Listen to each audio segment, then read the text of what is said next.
Alright, yo, what's going on, guys? Welcome back to another live stream. I have not slept at all. So, let's get into it.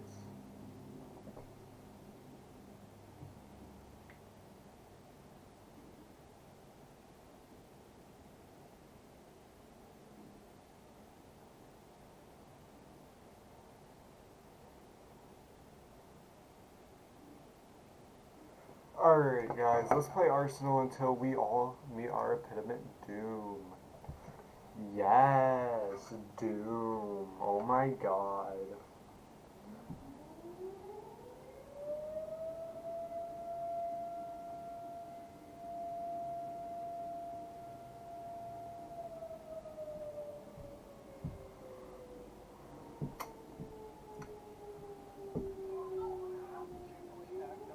Alright, see, mate. Let's run it up, bruv. Bugging out today. Is it done lagging? Okay, my PC never acts up like this. Oh, that's why. Hold up, chat. Hold up. That's why I'm lagging. I need to delete this off my PC. So what the fuck is my voice changer on? Yeah.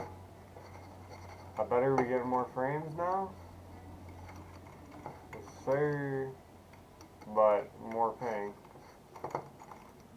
Yes, sir. Legacy comp. I don't know where the tomfoolery link went.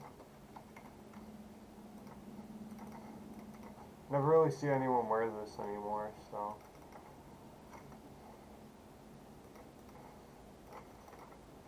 Oh, and it's comp. Shit. Did they already turn on this collider thingamabob? Because I think so. This atom collider thing.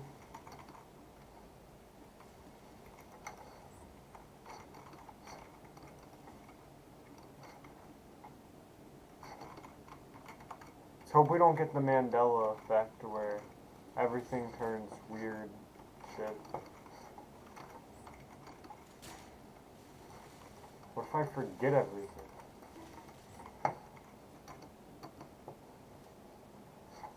What if Stranger Things happen? I've never even watched Stranger Things. I just saw it all over TikTok.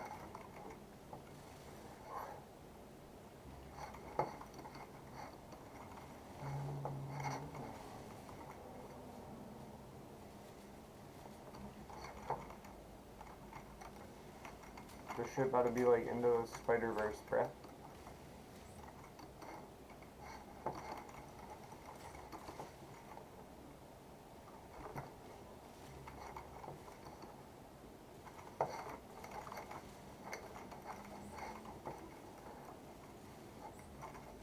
Okay. Carly Kitty Girl. Okay.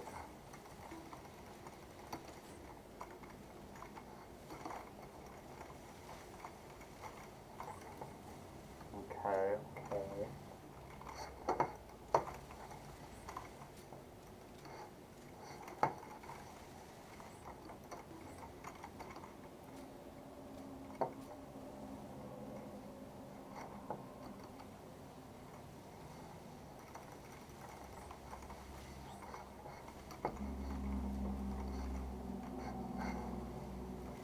I'm definitely gonna rejoin a server after this.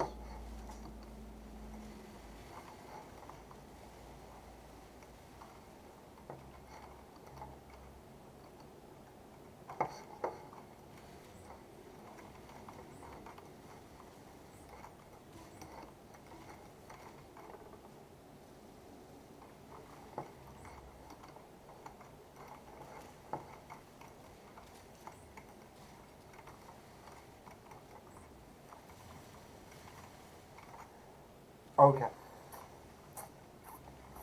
Okay, a pulse musket. Just come down here. Thank you.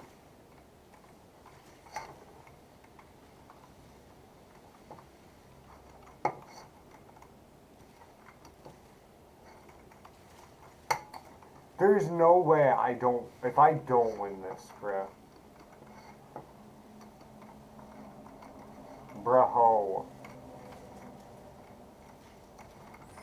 Thank you. How many viewers we got? One viewer. Alright, bet. Let's run it. Let's go. One viewer. Let's go. Alright, let's come over here. Go open Roblox again.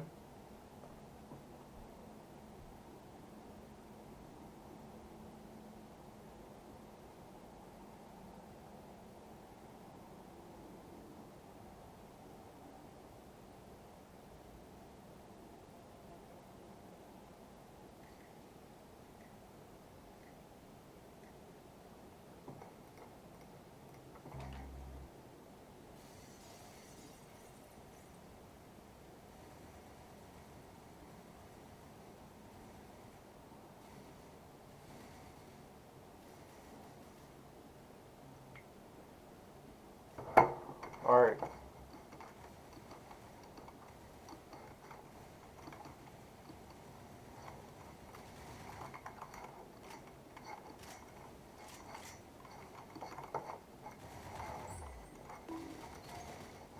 Ah.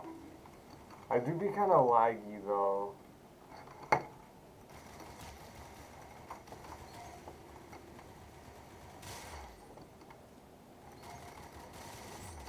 And I'm never this laggy. I'm laggy, but I'm normally at like 90 to like 80 ping. So why does Roblox sound so hot? Okay, there we go.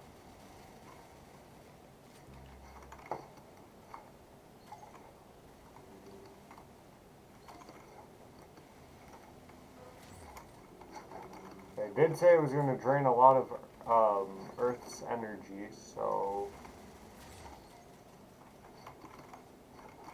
guess we won't be hitting headshots for too long, eh, mate?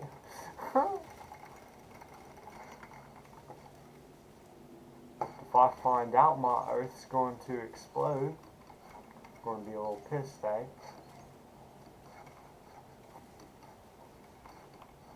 I'm only 15 years old, about to be 16 this Friday.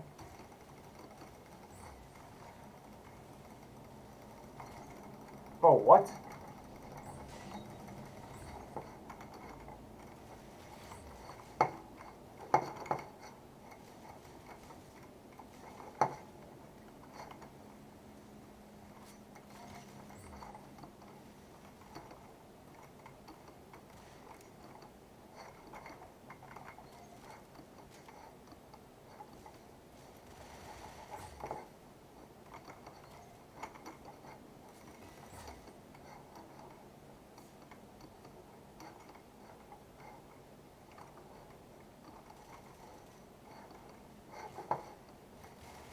After this whole event, I'm going to sleep. By the way, chat. So I would let everyone know. I ain't gonna keep unless we all die, but I'll be in more than a fucking asleep. I'll be in an eternal sleep. But apparently this thing's safe, so we'll see. We'll find out.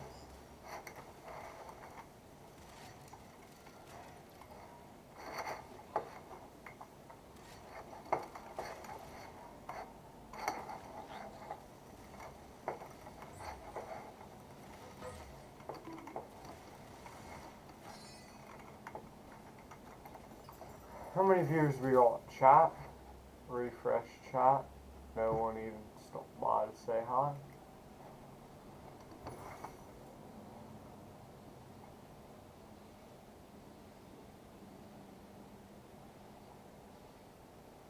Let's go to Dizzy Comp. Let's go.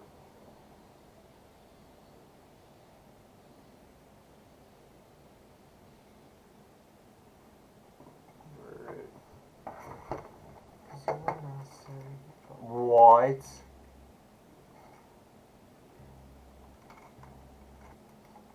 When people vote standard Over competitive? Are you kidding me?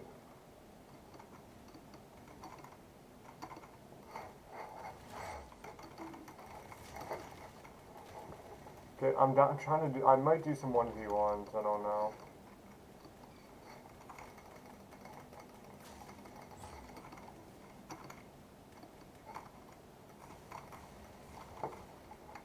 If I can get a backstab real quick, mate.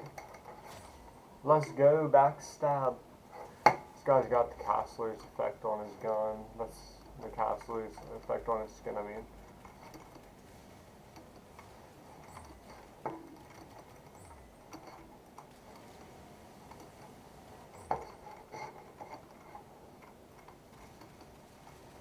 My aim sucks. For level 300, I should be a lot better. Especially playing Arsenal for a year.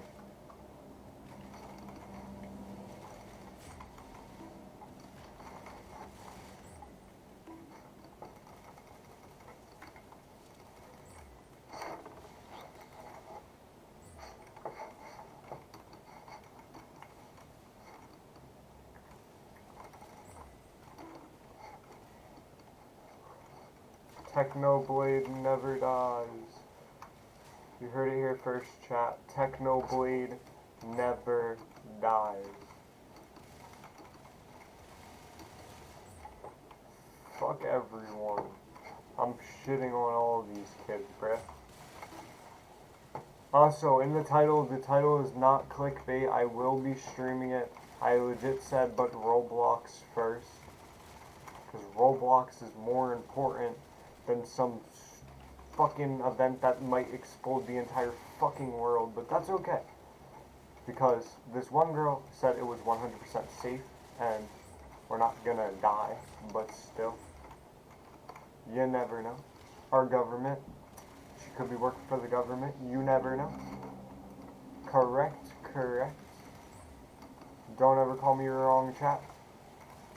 I am the best source for your daily news.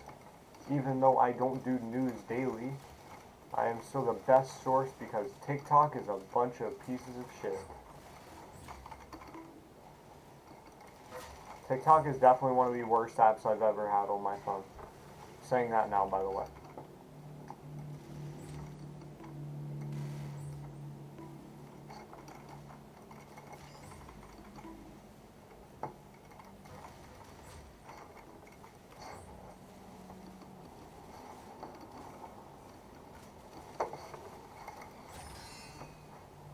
Just like that, that's an easy standard win. In 3 minutes and 13 seconds. Anybody talking chat? Oh, I got 2 viewers. Let's go, mate. Hey, let's run it. Got 2 whole viewers. Wow. Maybe this stream is gonna pop off.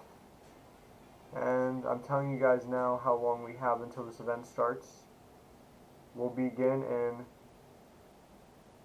There's 4,000 people waiting for this, chat.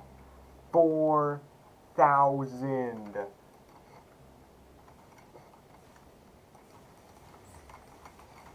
Let's hope I don't get a copyright strike, though, or sued by the fucking government.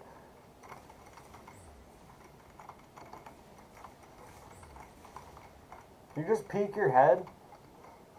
I want to start clicking heads. Thank you. How much you want to bet I get called a cheater? I will definitely probably get called a cheater. Although y'all can see my screen, I'm not shooting through no walls. I'm just lagging. As you guys can see at the ping at the top corner, I'm at 117. I haven't died once.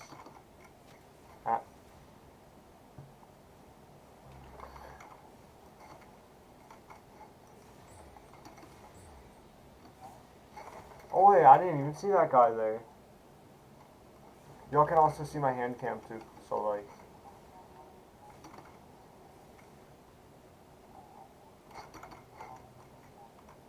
Three, two, one, behind me. Oh, my teammates. Okay, 3, 2, 1, drop it. Oh, come on! You don't got to be gay like that, you little cuck. Oi, mate. Let's go.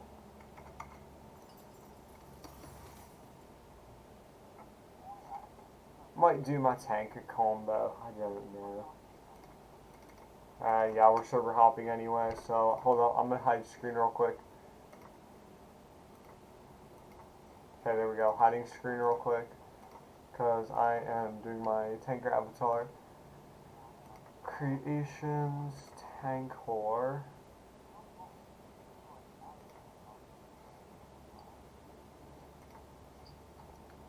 First off, let's go to body, let's go to hair.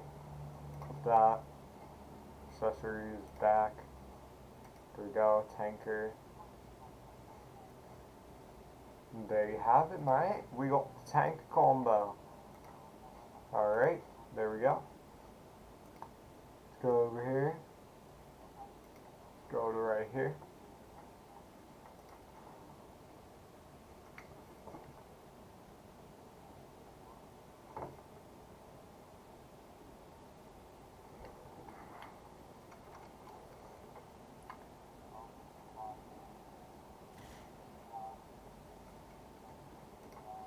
Oh my god, and it's comp. Tanker is coming back to Arsenal, chat.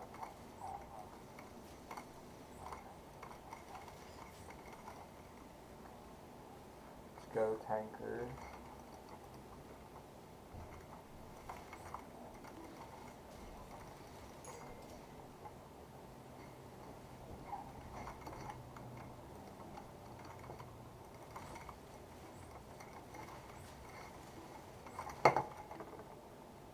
Alright, see.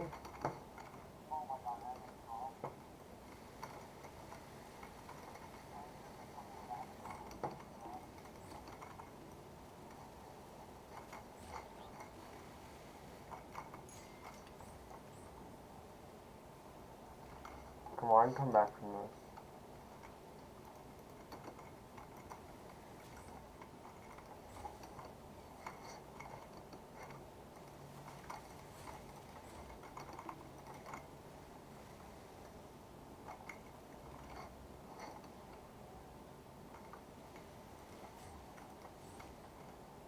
My headshots are insane, bro.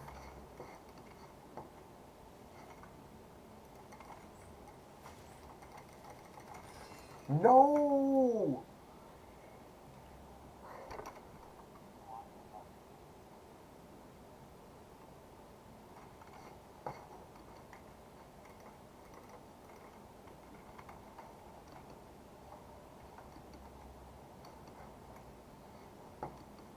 My stream's at 1 FPS, dude. Oh.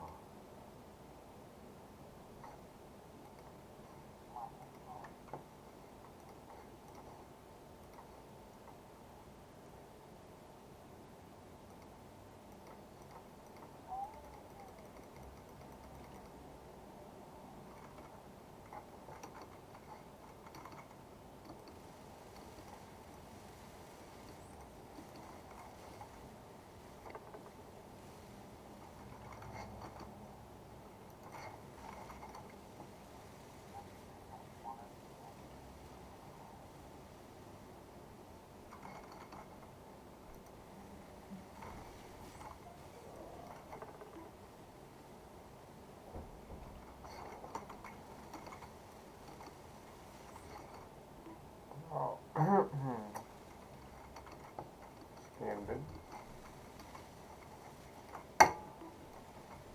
No wonder your name is France.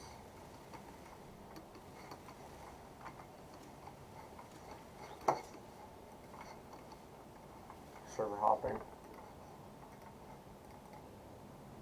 Actually, hold up. Don't server hop yet, no. Hold up. Now let's go here. Go here, configure. Regenerate server link. Copy it. Go over here. join.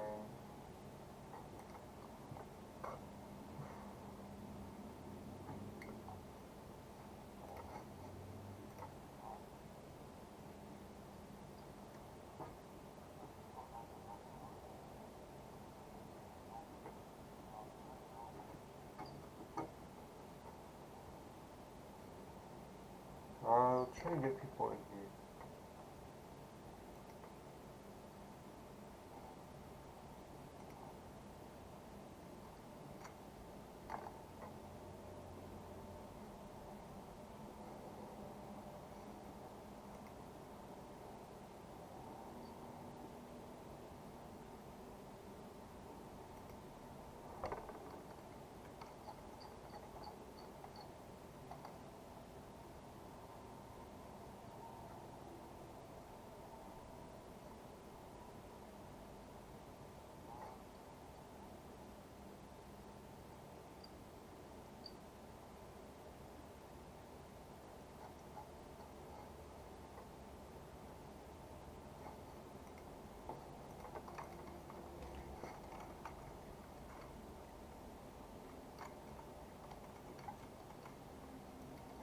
We're gonna try doing Calculator DX until someone joins. Yeah, actually, let's do that. But I'm also turning down game sound because this man's too annoying.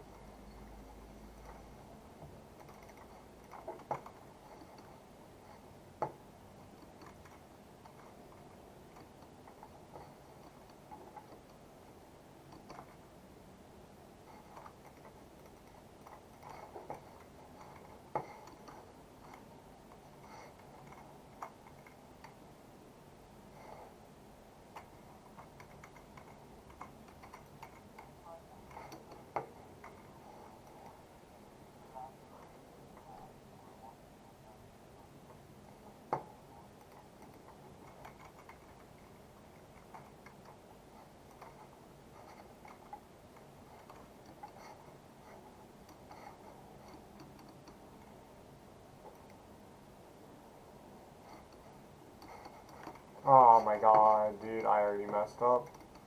Why the hell? Oh, that's what I have now. Please tell me I'm not getting. Ooh. I am. Oh, jeez. Oh, jeez. Come on. No, no, no, no, no, no, no, no, no, no, no, no, no. Oh, come on, dude.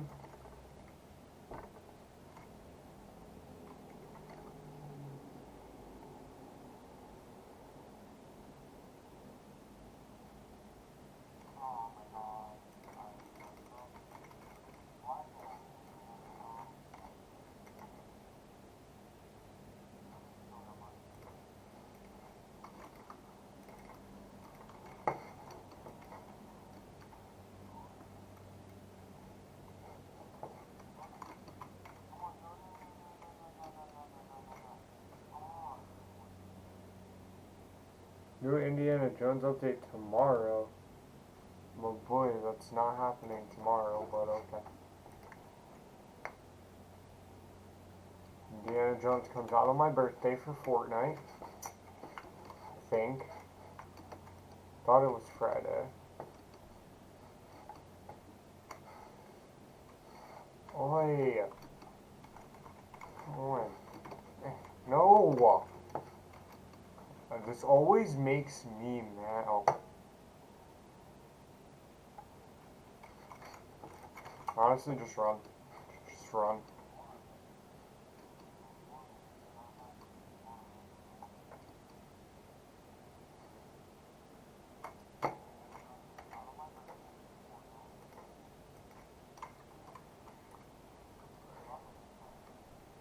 Actually, no, it's solo regular Hacula.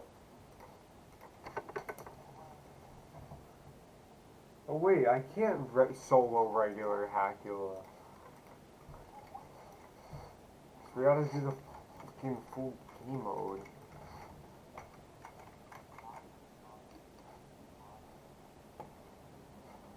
Need to practice getting up on this tree. Or a tree. I mean, those ones, no.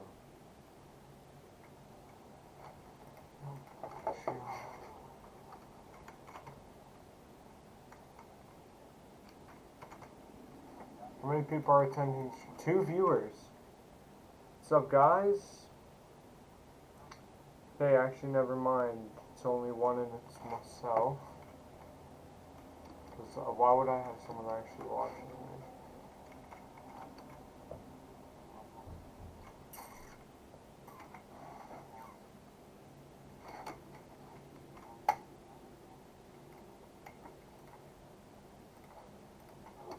This game is so gay.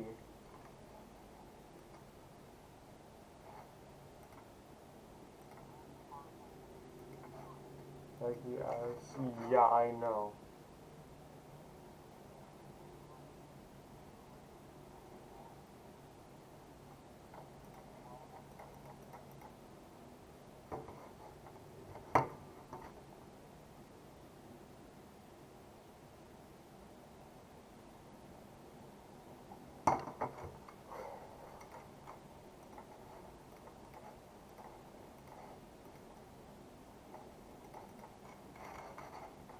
Yeah, it's fun on my screen.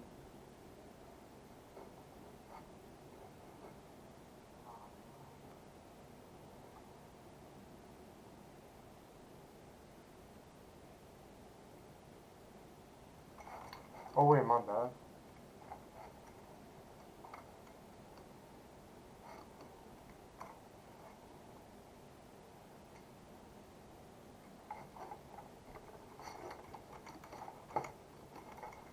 Oh jeez. Ugh. Hold up, chat. I'm going to post the server link in the thing, in the stream for everyone who just joins and wants to. 4 people? 5 people watching? There you guys go if you want to join my VIP server. You guys go ahead and join that if you want. You guys love to join. You know, we can do some comp, we can do competitive, and shit like that, bro. Come on. Join up. Let's run it. Do some shit with the viewers, you know?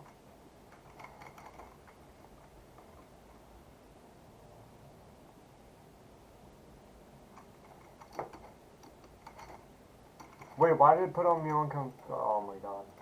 Not Hackula, Hackula DX, I mean. You guys really want to join? Oh, well, 2 people. Okay.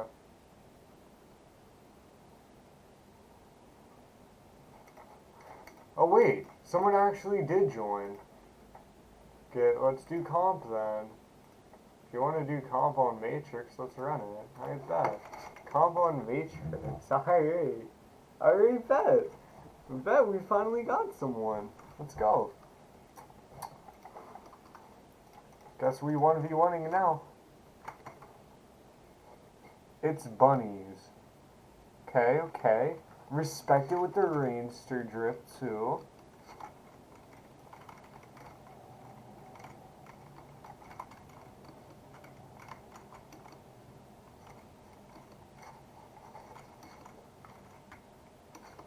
Sheesh. Oh, you have the tomfoolery delinquent too. Okay, okay. I still consider it a dev skin. Wait, what? What? Did you just teleport behind me? Okay, that was kind of sus right there. Okay, but that's fine, that's fine, it's fine, it's fine. I am at 60 ping, so...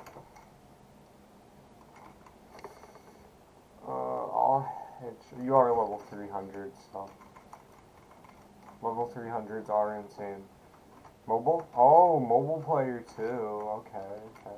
I see you. I see you. Okay. You rocking the mobile. Respect. Getting dogged on by a mobile player. Respect the drip. Respect the drip. Oh, whoa.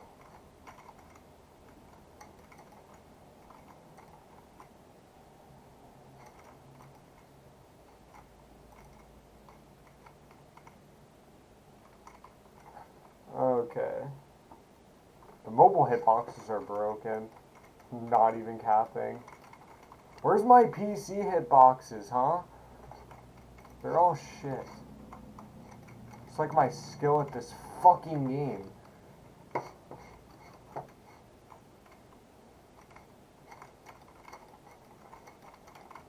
I actually identify as an attack helicopter, so. My pronouns are nobody gives a fuck.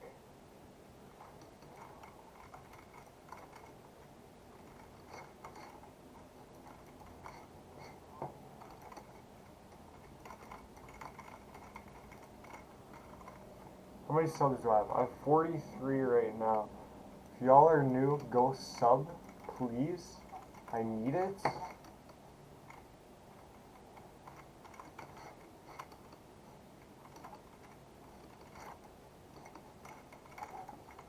Oh, damn. Nice shots, nice shots.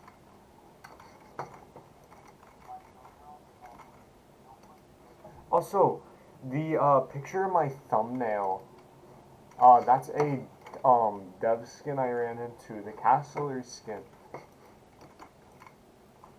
The kid, I don't know if he added me back, though. It was kind of crazy.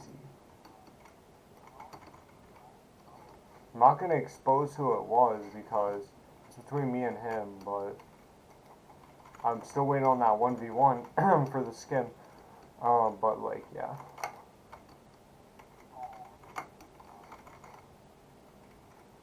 Boy, mate, can you spawn? I know you're walking over there. I know you're walking over that way. I know you're gonna walk over that. You're either gonna go that, or over here. See, I know where, you're predictable. Watch this, now he's gonna come from, oh, okay. Drip monkey, alright.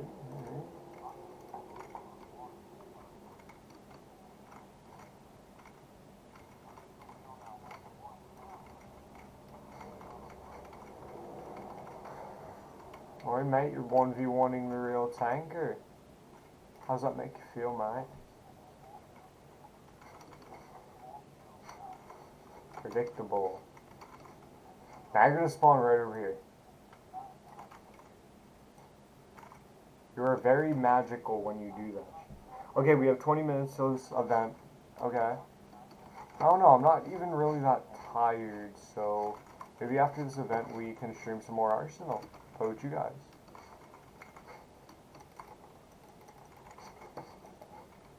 You know, maybe gain some subscribers from this event too. You know, live my dream.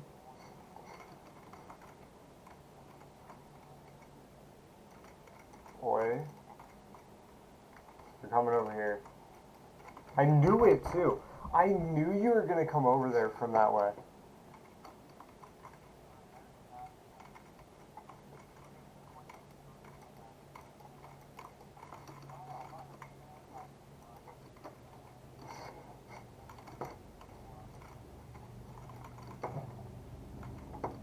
How much you guys want to bet he spawns from behind? He's gonna spawn over there. One thing I hope they never do when A2 comes out is remove this map. This is my favorite map.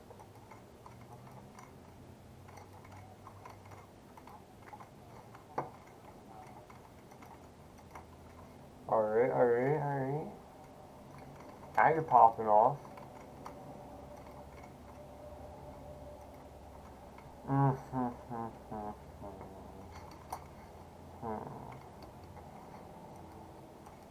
Alright, there we go. Now I was gonna spawn over there, I knew that. Let's go.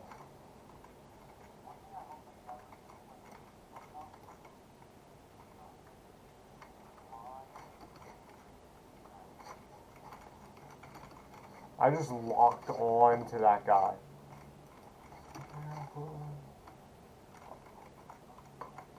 Oh god. That one was kind of suspicious right there. I ain't even gonna lie. I'm 99% sure that man just shot me from behind a wall. And I don't like the hush puppy. Oh, well. Don't need to worry about that hush puppy anymore, huh, mate? Okay, nice shots. Nice headshot accuracy. Let's go. Spawning over here in 3, 2, 1.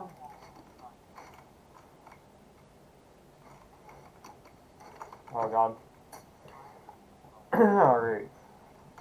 Do I win by 11? Let's find out. Yes, I do.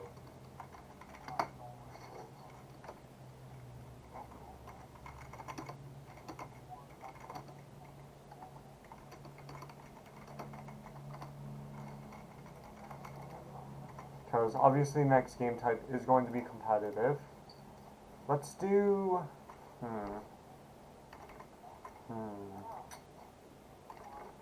I don't know. We're doing it. We're going to one of the test maps. I have 5 people watching my stream right now. Whoa. This map, though.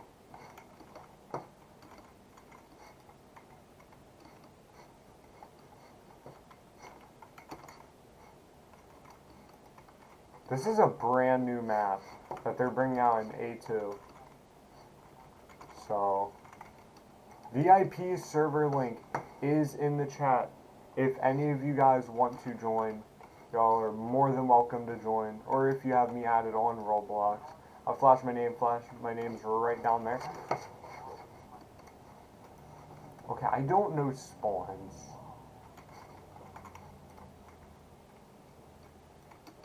Okay. Yeah, I should have just stuck to Matrix. Yeah, no spawn killing for you, mister.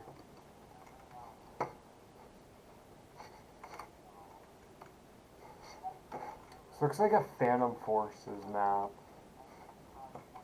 I feel like this would be in Phantom Forces.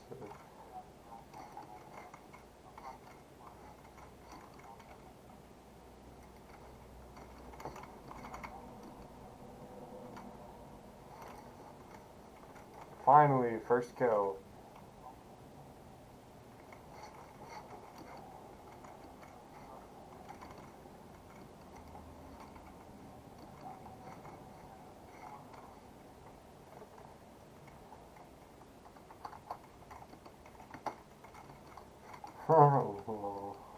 I also hate the railgun, man. I feel your pain. Actually, I don't hate the railgun. I don't dislike it. I mean, in my opinion, I kind of like the railgun. That's just my opinion, though.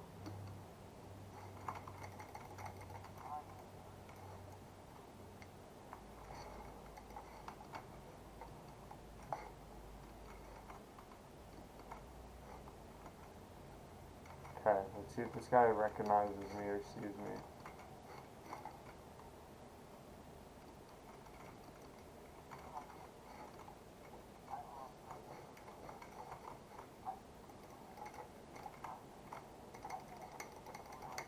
Okay, bud.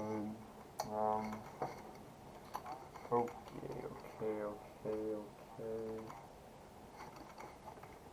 Why don't I have any chat comments?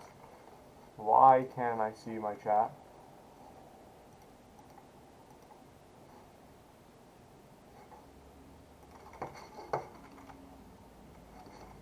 The live event is at 10 a.m. Eastern Standard Time. So, in about 15 so minutes, we should be watching this live. So,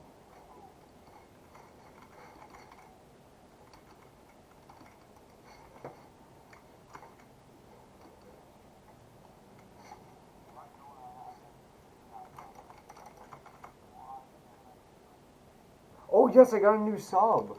Let's go. Thanks for the sub. Really appreciate it.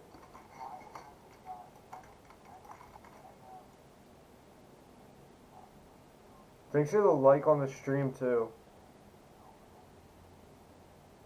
We're not gonna die, guys. Don't say we're gonna die. We're not going to, because this one thing is apparently very safe. And don't listen to all the TikToks saying it. Just don't believe them. They've done this before. Don't make a big deal out of it. It's really not a big deal. That's why we're streaming, having a good time, you know.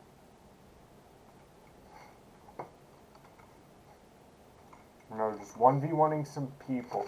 You know, 1v1ing the guys in my chat. Because, you know, we respect everyone around here. We respect all the viewers and we respect all the gamers around here.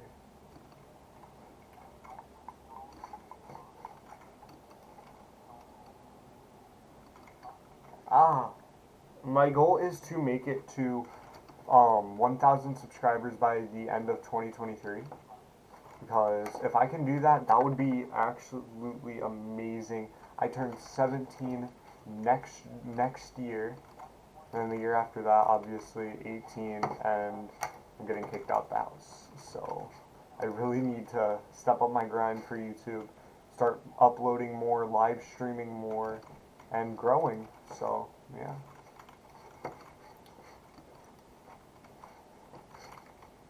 So if I can reach at least 10,000 subs, which is a lot of subs in 2 years.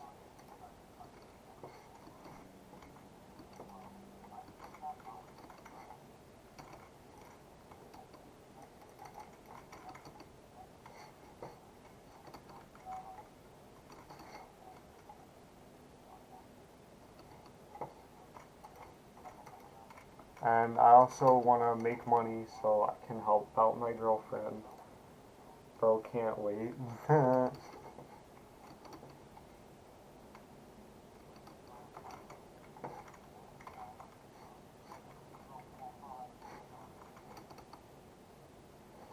I love talking about my... Whoa, whoa, whoa, whoa, whoa. Where did I just get shot from? Okay, now that shot, why and how and oh, you were down here. Okay, I hate the Spencer.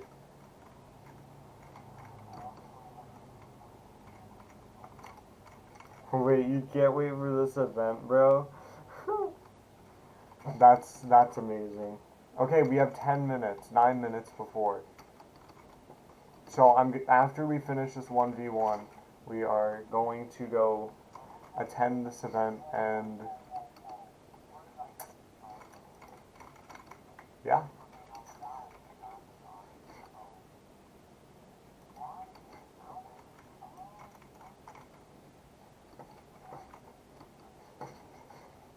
I don't even like this melee. I'm just using it because it's like, oh well, get shot from behind. I love all the new viewers. For the new viewers who are watching, make sure to either like and subscribe if you like my content, because, you know, I'm not just going to beg for subs. If you don't like the content, you know, not everyone likes my content, and I get that. Just, if you do, make sure to like and subscribe, and, you know, help your boy out. I appreciate every sub, and I need to work on seeing who subs, because I need to make sure, I need to edit something to where it pops up on screen so I can see everyone that subs. And I can just give you guys a shout out.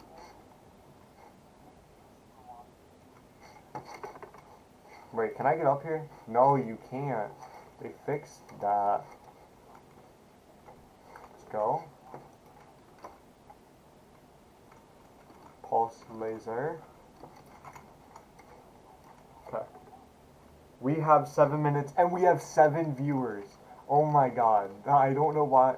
I don't, like, I get hyped up over, like, a small amount of viewers. Then I lose them because I'm not streaming the event right now. I'm going to be streaming the event in 7 minutes. Okay, come here. Come here, monkey boy. Yes, sir.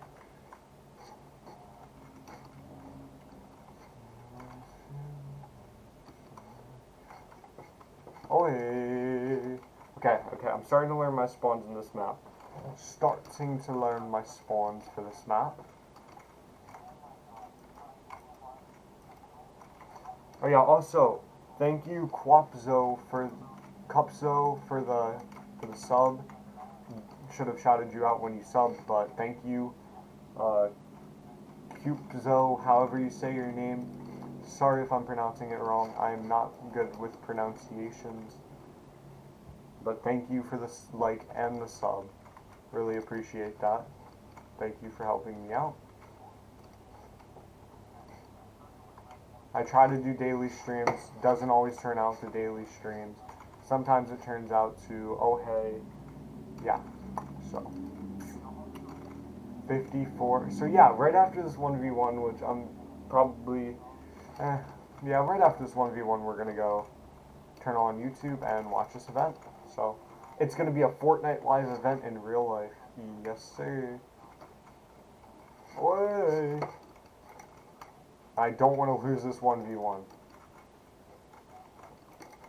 We're both pretty high levels, so. Okay, now he's gonna spawn over there.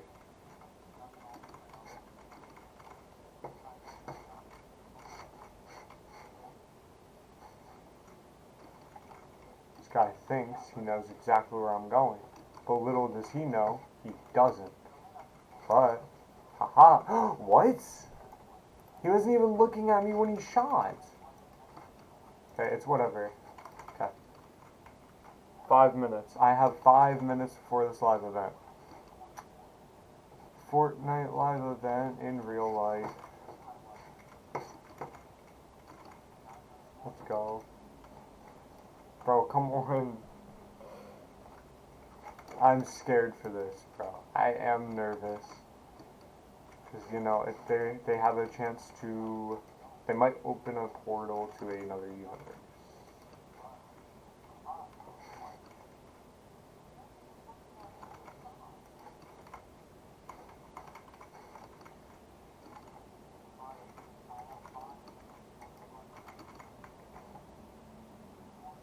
Still 5 minutes. What is, like, time getting slower?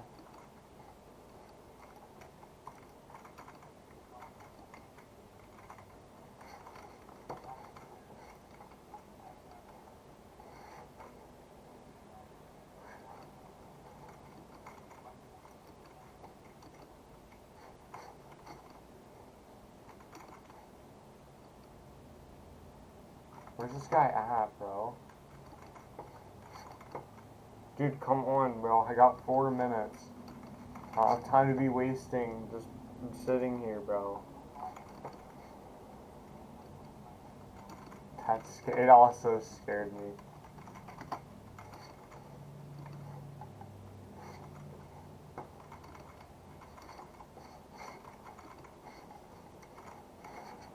Okay. You should be spawning over there.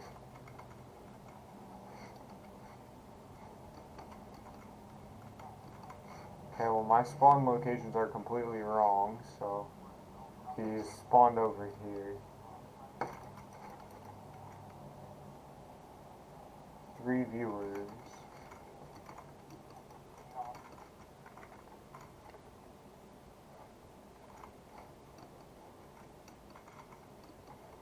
Have to go see, okay. Oi, I was looking at chat, mate. Guys, so I can see a live countdown. 3 minutes.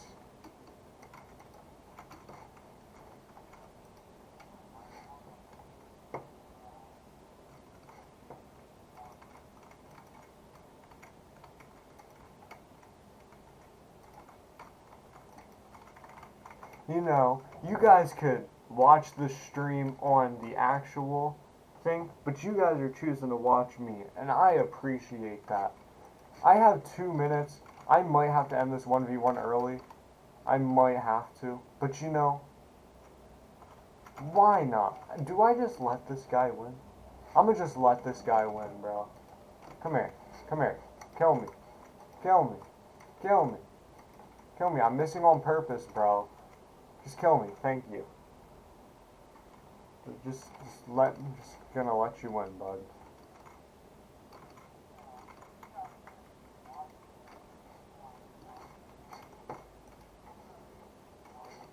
Yes, kill me. Kill me. Kill me. Thank you. I know it's in 1 minute. I know it's in 1 minute.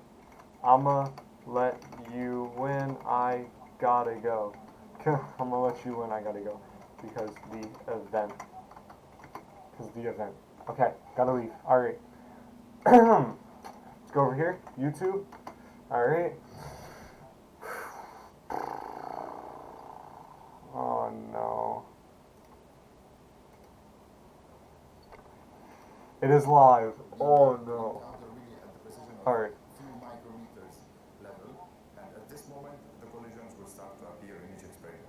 For this, we have a special magnet that will deviate the trajectory close to the interaction point, the experiment, so that they will be brought in the middle of the experiment and collide. This dynamic phase now will last about 2 minutes, and after it we will be starting a countdown with each one of the experiments to ensure that they are ready for data taking, and it's only at that moment after their handshake that we'll be declaring stable beams. Once we have declared stable beam, it means that the experiment will switch on their detectors and finally take physics data for the first time at 6.8 eV. It's an exciting milestone for CERN to be able now to accelerate beams to this new record energy and start data taking with this. I'm gonna turn off face cam. Hold on. In the LHC for this next few years, in which we perhaps will be discovering new particles or be giving more hints on new fundamental physics. So we are very excited. It's going to be a journey in the unknown.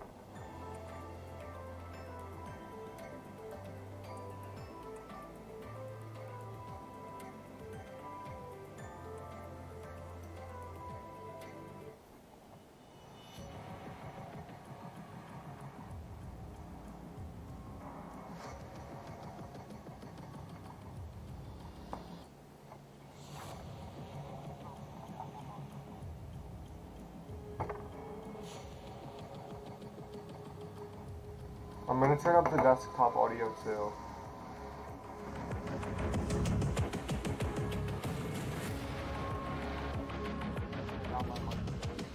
Welcome to the CERN Control Center, the beating heart of our unique accelerator complex, where very tiny particles are fed into a complex and unique system of machines, particle accelerators, linear and circular, and eventually feeding collisions into the Large Hadron Collider.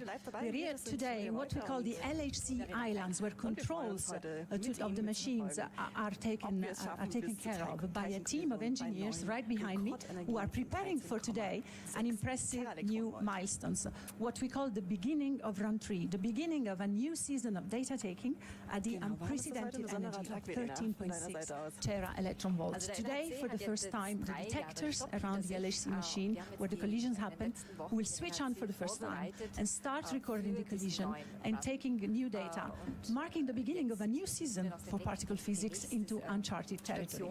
This is a process that we are going to share with you today live, that doesn't happen in a second. It takes some time to get to the conditions that we call stable beams, to then declare that we are ready for colliding and the detectors can switch on. And the process has already started some time ago. And so I can today, and I can ask now one of the operators, maybe Matteo, can you tell us where we are now with the process of getting to stable beams and then colliding at the highest energy? So we have now completed the injection process. We have 3 bunches circulating into the LHC per beam. And we are preparing for the energy ramp, so we are preparing all the system for this process, and in a few minutes we should be able to launch it. That's fantastic. It's better than expected.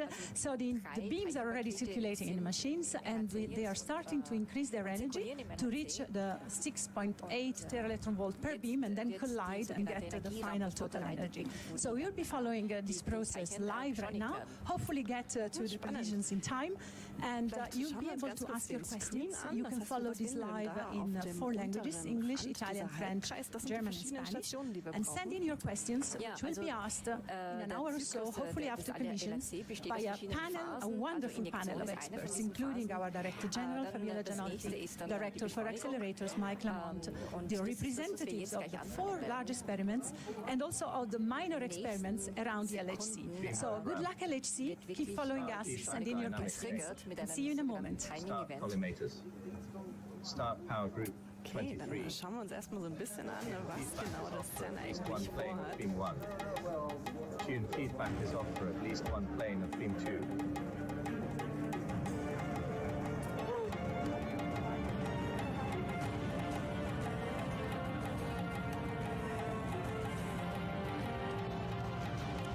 Is on.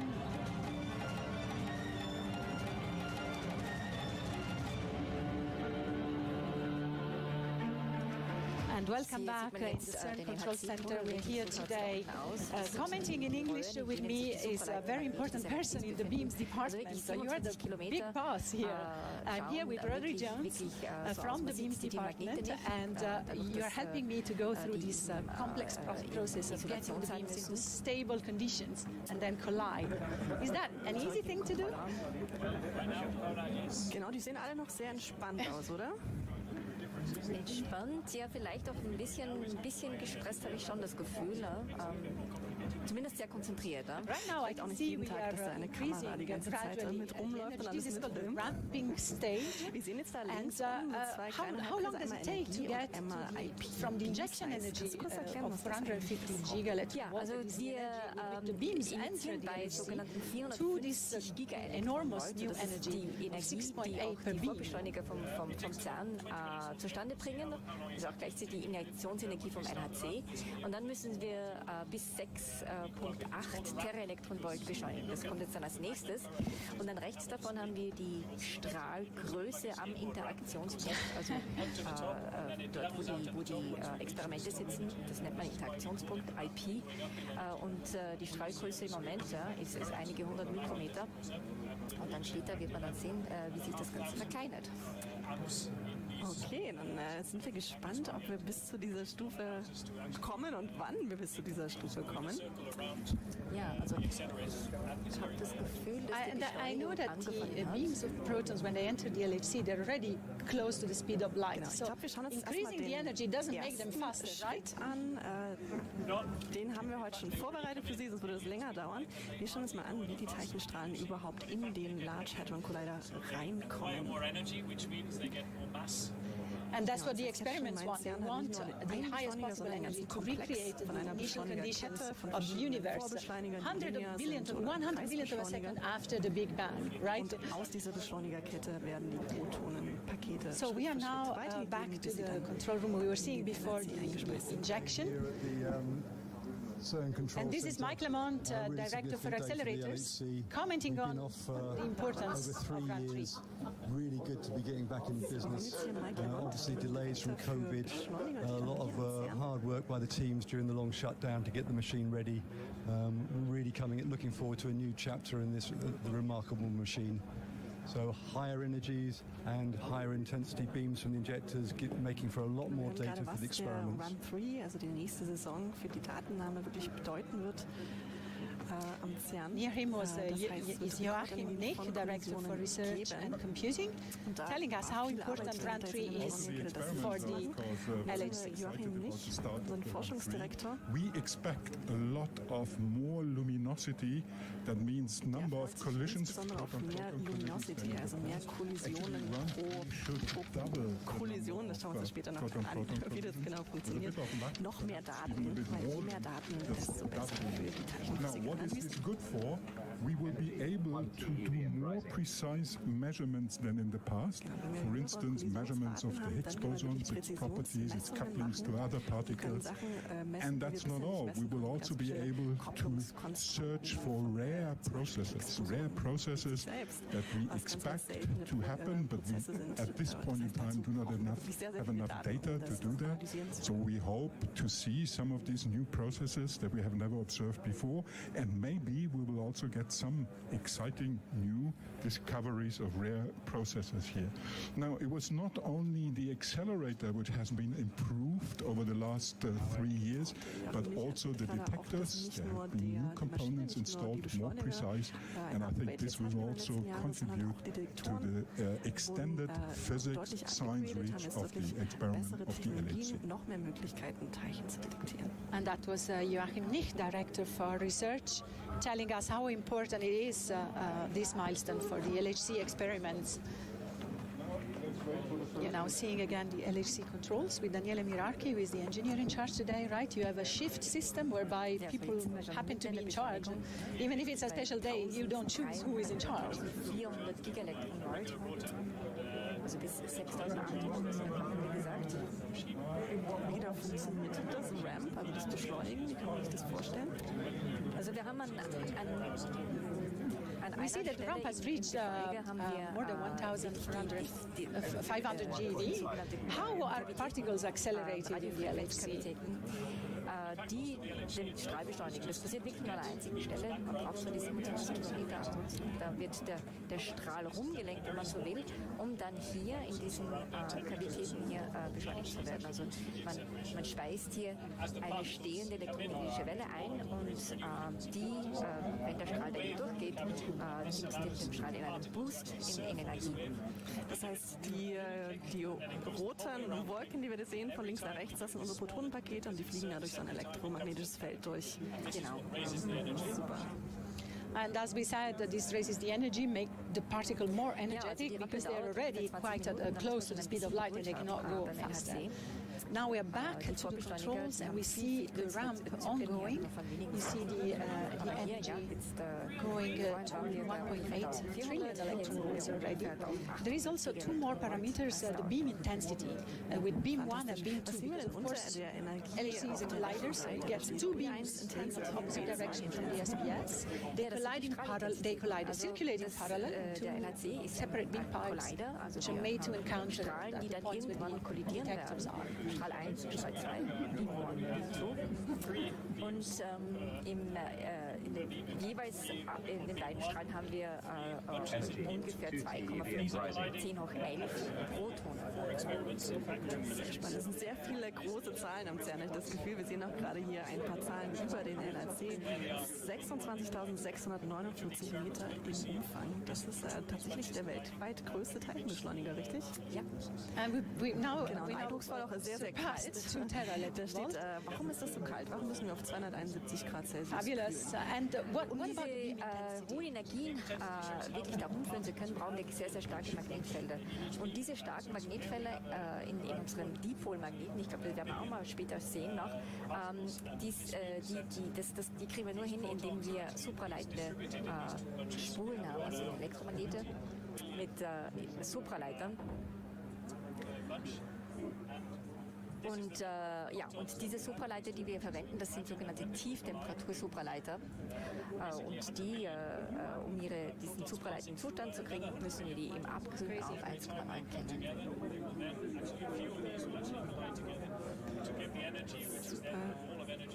Okay, wow. Ja, jetzt wird es ja ein bisschen lebhafter, habe ich das Gefühl. Es passiert was. Ja, ich gebe dir jetzt recht, jetzt schauen Sie tatsächlich entspannt aus. Sehen wir auch zwischen den Rücken unserer Generaldirektorin Fabiola Gianotti eingeblendet. Die werden wir später noch sehen in der Fragen- und Antwortrunde. Aber die ist natürlich jetzt schon vor Ort. During this run-free, what we will do is gradually increase this intensity to intensities that we've not used before. So basically doubling the intensity over the run. Fantastic. It's ongoing. And today there's more than one person in the LHC controls. Usually in shifts I've seen only one person doing that. So, jetzt sehen wir hier die Dipolmagnete, von denen du kurz gesprochen hast. Ja, man sieht hier nur von außen, okay, hier sieht man auch einen Querschnitt mit diesen Spulen hier, ja, und also diese Spulen hier, die sind wirklich aus supraleitendem Material. Und das Besondere hier an diesem LHC-Dipol ist, dass das sogenannte Twin Armature Magnete sind, also man hat wirklich zwei. What does it do to the beams? This is what this section. Curve the beams is to allow it to go around the ring. So basically the magnetic field that it creates deviates the particle in a circle. This is what allows it to go around and around with a very high field, magnetic field in there, which means a very, very high electrical current in what we have superconductors. All of this at nearly absolute zero, so minus 271 degrees. There is a special shifter now in the controls of the LHC. I see our Director General taking part in this process of running the beam to the beginning of run 3.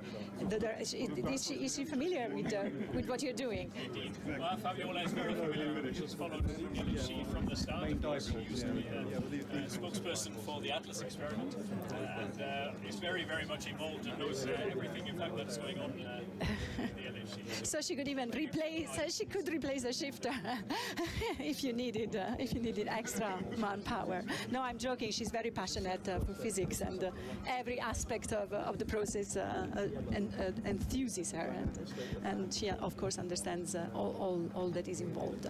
We are now seeing some special facts and figures about the LHC. It's really a unique machine. It's not just the largest and most powerful particle collider. It's superconductive. It's the coldest place on the planet, also the hottest at the same time at collision point. But look at all these statistics. Indeed. So this is what we're aiming for by basically the middle of this year in terms of where we want to get to. So this is going up to around 1,200 bunches, basically per 2,808 bunches per beam colliding. And this intensity, which is not much above what we have now, in fact, will be the intensity of each of these bunches. And then all of these collisions happening at the same time. So basically, we're going around this ring, bunches at 11,000 times a second. 3.5 TeV and and rising. each of these bunches is colliding together. So today we only have 2 collisions. So basically, 2 collisions every 11,000. But in the end, we'll have 2,808 or so collisions happening every second. And you have 3.5 years of run, so you have time to increase the number of collisions that are happening. I heard an automatic voice, your LHC announcer. What does it do, and when does it start talking? This is very helpful for the shifters, of course. This is what keeps an eye on what's going on in the background. So every time a new step happens, the announcer will announce this to the neutral room. Sometimes it's regular operation, so it'll tell you where we are in terms of energy, for example, that everything is going up in the run. And then, of course, in case of an issue, this is also very handy. It'll tell you that you've lost the beams, why we've lost the beams if there is an issue, or if there is a problem coming up as well. So we just said that we use dipoles to keep the proton that have the same sign, the same charge, two bunches of particles of the same charge kept in parallel along the same trajectory. Marvel of technology. Then there is another marvel of technology we are seeing right now that is part of the core of the machine, which is the quadruple. We have around 400 quadruples in the LHC. What do they do? Standard quadruples are there for focusing.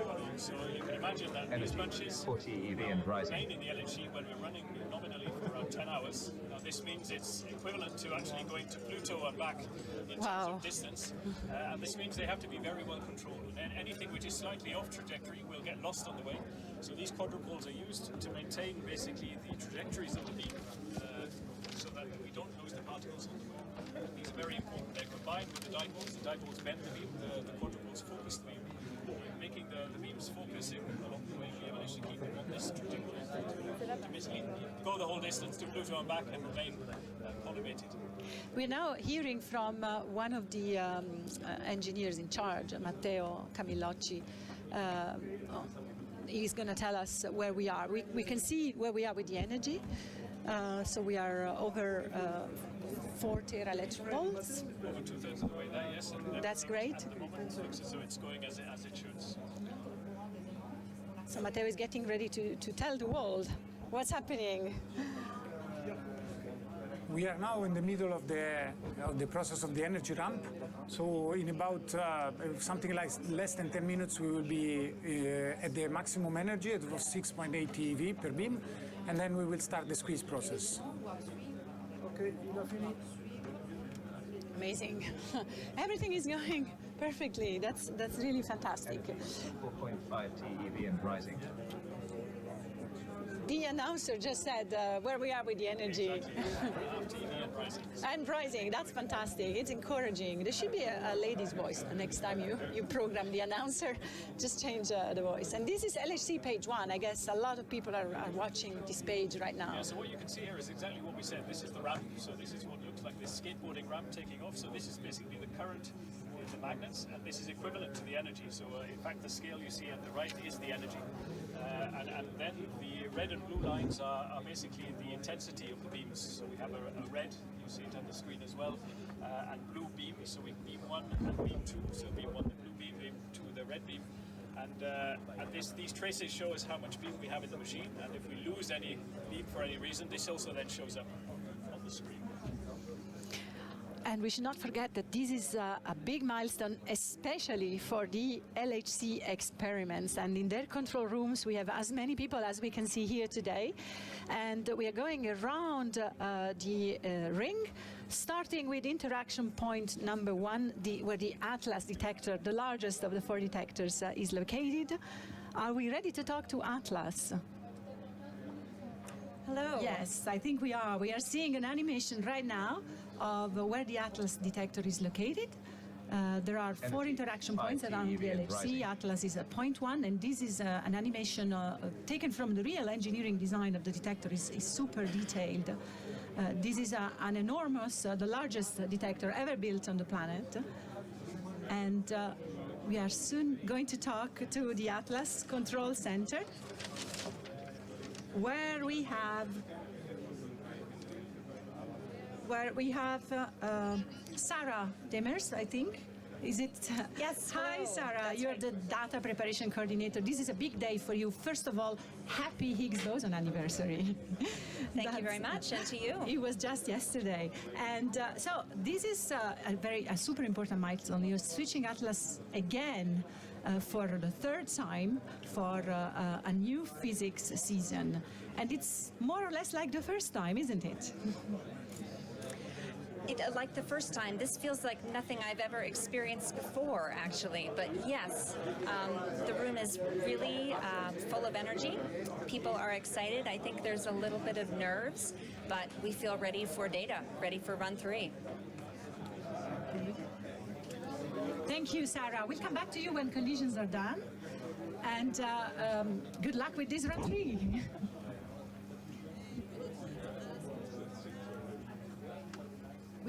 We are now going to the LHC interaction point number 2, where the ALICE detector is located. You can see, again, a very beautiful animation of the detector. It's all its layers. These are complex machines full of components and subcomponents, all built by universities and labs from countries from the entire planet. And at the center, the 2 beams are brought to collision. I now see Federico Ronchetti from the ALICE Control Center. You are the run coordinator. This is very important for you because finally you start running your detector.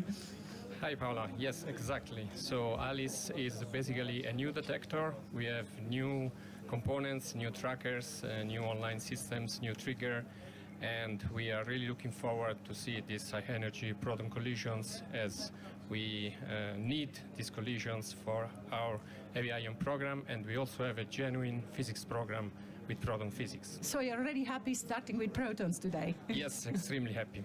And we wish you good luck for the new season. Thank you very much. For the new run, and we come back to you when collisions have happened.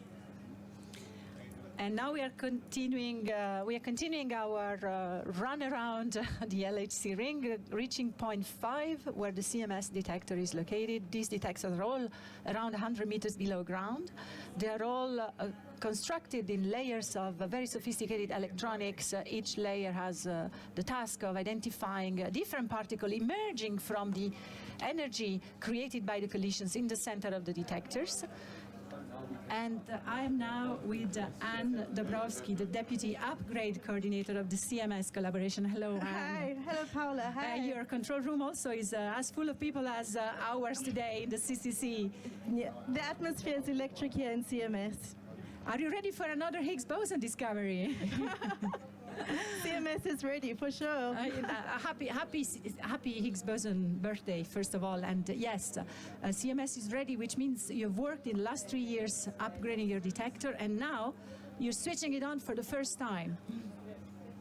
Everything is ready, the detector's ready, the hardware is ready, the software. All collaborators have worked incredibly hard during LS2. So just a few moments of patience and you can start your new seasons of data taking for CMS. Thank you, Paula. Thank you. We'll come back to you when collisions have happened, and good luck for now. Thank you, Paula. Thank you very much. We're waiting. Bye. And last but not least, we're going to point 8 at the interaction point number 8 around the LHC ring. Again, the LHCb detector is located also 100 meters below ground. B stands for beauty. This is a very unique and beautiful experiment. And we are now talking to the physics coordinator-elect, Yasmin Amisa. Hello, Yasmin. Hello, Paula. So, I just said that LHCb is a very beautiful and unique detector, and you are now ready to take collisions, and this is unprecedented for you. Can you tell us why? Yes, absolutely. So LHCb, as you may know, during the long shutdown has been entirely redesigned. So we have a new tracking system, new PID, the way that the data is processed is entirely different, and we're really excited to get to see the first physics result that we're going to get with this Beyond New detector. And hopefully elucidating some of the mysteries you already spotted in round 2. Absolutely. We have a lot on our to-do list, and we're very excited to handle this in the next few weeks and months. So I wish you the best of luck, and we'll get back to you when collisions start, hopefully seeing some of the very first events. So we've completed our tour of the 4 experiments. We'll get back to them when collisions are happening, hopefully in time for our live to be finished. And we shouldn't forget that there are around the LHC also smaller experiments. The 4 detectors are huge, but there are also some smaller experiments, and we have one spokesperson for all of them, just presenting these experiments to us. These are Phaser, SND, LHCF, modal map, and totem. For at least one plane of beam 1. Here is Jamie so as well as the Boyd. large LHC experiments that we've just been told about, there's actually 5 small experiments in the LHC, which they don't have their own collision point in the machine, so they're situated around the large experiments, and they see the signals coming from the collisions from those large experiments. So just to list through these experiments, so the first one I'm going to talk about is called Totem. So this is situated close to the CMS experiment, so it's got detectors that are 200 meters either side of CMS, very close to the beam. And it can use these detectors to detect scattered protons and to measure what's called the total proton-proton cross-section, which is basically the proton interaction rate at the highest ever energy when we go into run 3 at 13.6 TeV. So the second small experiment that I wanted to mention is called LHCF, and this is situated about 200 meters from the Atlas collision point. LHCF is situated very much in the forward direction of the collision, so it can see the collision products that go outside the Atlas acceptance, and this provides very useful insight, very interesting insight for cosmic ray experiments. Then I want to mention the modal experiment, which is placed close to the LHCb interaction point, and is designed to search for exotic new particles that could exist, such as magnetic monopoles. So modal actually has an ongoing upgrade which will allow it to also search for what's called milli-charge particles, which are particles with extremely low electric charge, and that will be an interesting new thing that comes in for run 3. Finally, I wanted to talk about 2 completely new experiments that didn't exist before the shutdown. They've been installed in the last couple of years, called Phaser and SND at LHC. So these have been designed to search for neutrinos that are produced in the proton collisions in the LHC for the first time. In fact, neutrinos have never been detected directly from a particle collider, so this is really an interesting step forward. And these 2 experiments can also search for light, weakly coupled new particles that could be motivated by dark matter. And so this will really open a new sort of region of physics studies that can be done at the LHC. So that's the 5 experiments. I also wanted to just mention that there's, of course, the teams working on these are super excited about the start of run 3. For 2 of the experiments, it's the first time that they will ever see collision data, so that's extremely exciting to see how the experiments perform with this data. And then also, of course, to use this data to do physics measurements and searches. The other experiments have also had large upgrades during the long shutdown, both to improve their physics capabilities, but also to deal with the effect of radiation, which sort of deteriorates the detector performance during run 2. So all of the experiments have new components, and it's going to be really exciting to see how these perform with the new data, and especially at the highest energy ever. So that's what it was. So we have now Matteo Solferoli telling us where we are with the ramping. EV per beam, and we have started the squeeze process, during which we reduce the dimension of the beams at the collision points, thus increasing the probability of collisions. This process will last for about 6 minutes, and then we will be in the position of start the collision process. Okay, they finished. So, Rodri, we reached the energy we wanted. We've reached right the energy, now. yes, and we're at 6.8 TV, so GV. Fabulous. So, 6.8 tera-electron volt, that's fabulous. And you started the next stage, which is the squeezing. This is called the squeeze. So basically what we're doing now is actually reducing the size of the beam in the middle of these experiments that we just saw. And this means that when the beams reach the center of this experiment, they're very, very small. They're only a few microns wide. And we do this so that there is much more chance of them colliding together when they actually come in there. They are as small as a human hair, even less than a human hair. They're much smaller than a human hair, yes. We are now going to see how do you do the squeeze with these collimators? Well, the collimators are used to clean the beam. So what's very important in a superconducting machine is to make sure we don't lose any of the particles along the way. And this is why we use these beasts that are called collimators. So any particle that is not directly in line with where we want it to be is basically cleaned away by these surfaces that we see on the side. And we lose them all in this region where we want to lose them, which is basically this collimation region, rather than in the superconducting magnets around the rest of the ring. Okay. And for a machine like the LHC, this is very, very important, because if we lose too many of these particles, we will basically heat up the magnets, meaning that they become non-superconducting, and this means we lose the beams. So the collimation system is a system which is very, very important, and basically make sure that we keep only the beam that we really want, the beams that are going to collide, and anything which is off trajectory we lose in these regions. Where are they located, these collimators around the ring? They're located in two main regions around the ring. One which is to clean away everything which is basically not at the right energy, and the other one to clean away the particles that are basically deviating in the trajectory. And now we can see how collimated the beam is, that it becomes as small as the size of Spain on a euro coin. Indeed. It's really very much thinner than a human hair, almost invisible to the naked eye. Yes, and this, of course, very important before we get into this squeeze process is basically to make sure that these beams are very clean. So basically these collimators are moved in along the ramp, and they follow the size of the beam. And then once we reach the squeeze process, basically here now we have these very strong quadrupoles that we saw earlier either side of the experiment, which are increasing in their energy and squeezing the beams down in the middle of these experiments. So we are now going to take a look at the CERN data center, or the computing center, where we are going to talk to people that are also eagerly waiting for data coming from the LHC collisions and the LHC detectors.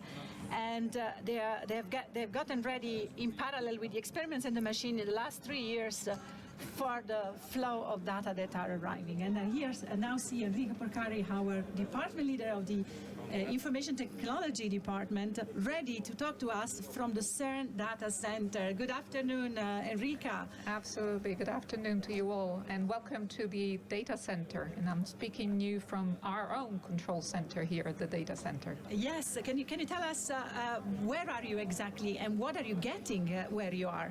Well, the center, this data center, has been in operation since the 70s, and it's been a shining example of innovation and continuously implementing new technologies, new hardware, new software, and it now hosts 450,000 processor cores and 10,000 servers that run 24/7 to store and analyze data coming from the experiments.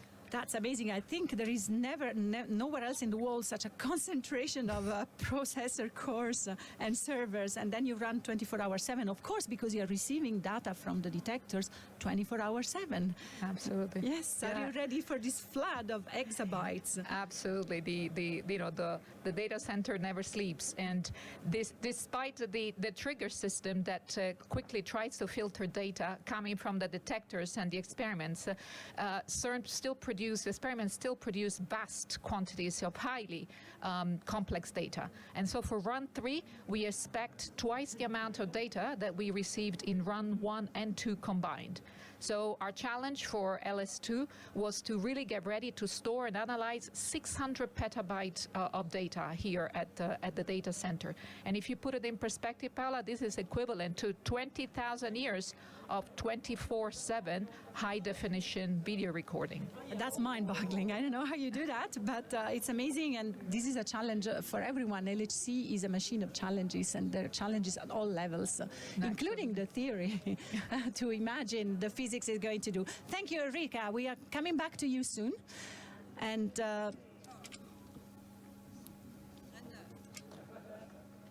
computing center is waiting for all the data, and we're really very close to be able to produce that data. We went through the ramp with the 3 bunches. We are on the flat top, and actually then on the flat top with the bunches passed next to each other, and we squeeze the beam to very small dimensions, and then the next step is to put them in collisions, and this is about to happen at any moment. is it right, Rodri, what I just heard? For this, Renda is continuing. As the beam gets into collision, we will adjust, and then the experiments will start giving us the luminosity figures. This means that they will send us the amount of collisions they receive. So we're waiting for the flat top and the squeeze to complete and to put the beams in collision. So I just look around and see on the display if this is already happening or not. No, we're still in the squeeze, so the collisions will come very soon.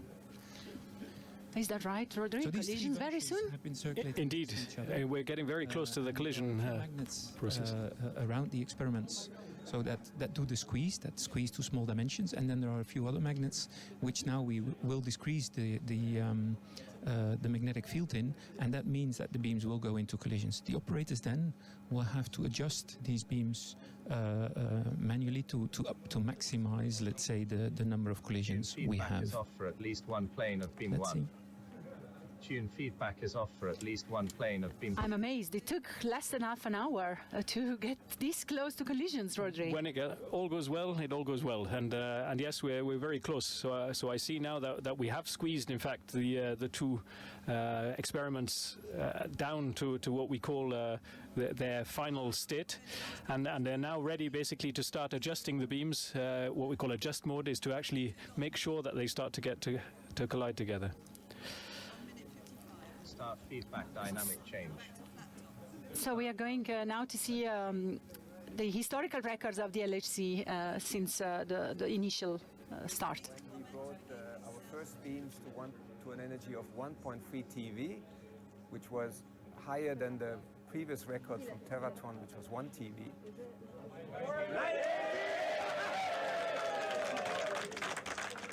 Then 1 year later, we pushed to 3.5 TeV. This was 2010.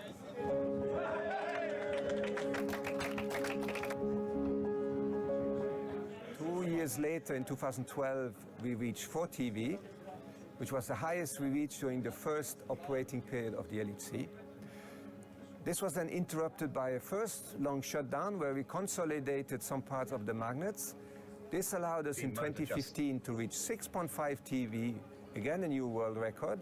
We operated there for 3 years until we reached our second long shutdown, where we did a further consolidation of the safety system of the magnet, which allowed us today to actually make the next step of 6.8 TeV, bringing us very close to the design energy of the LHC, which is 7 TeV.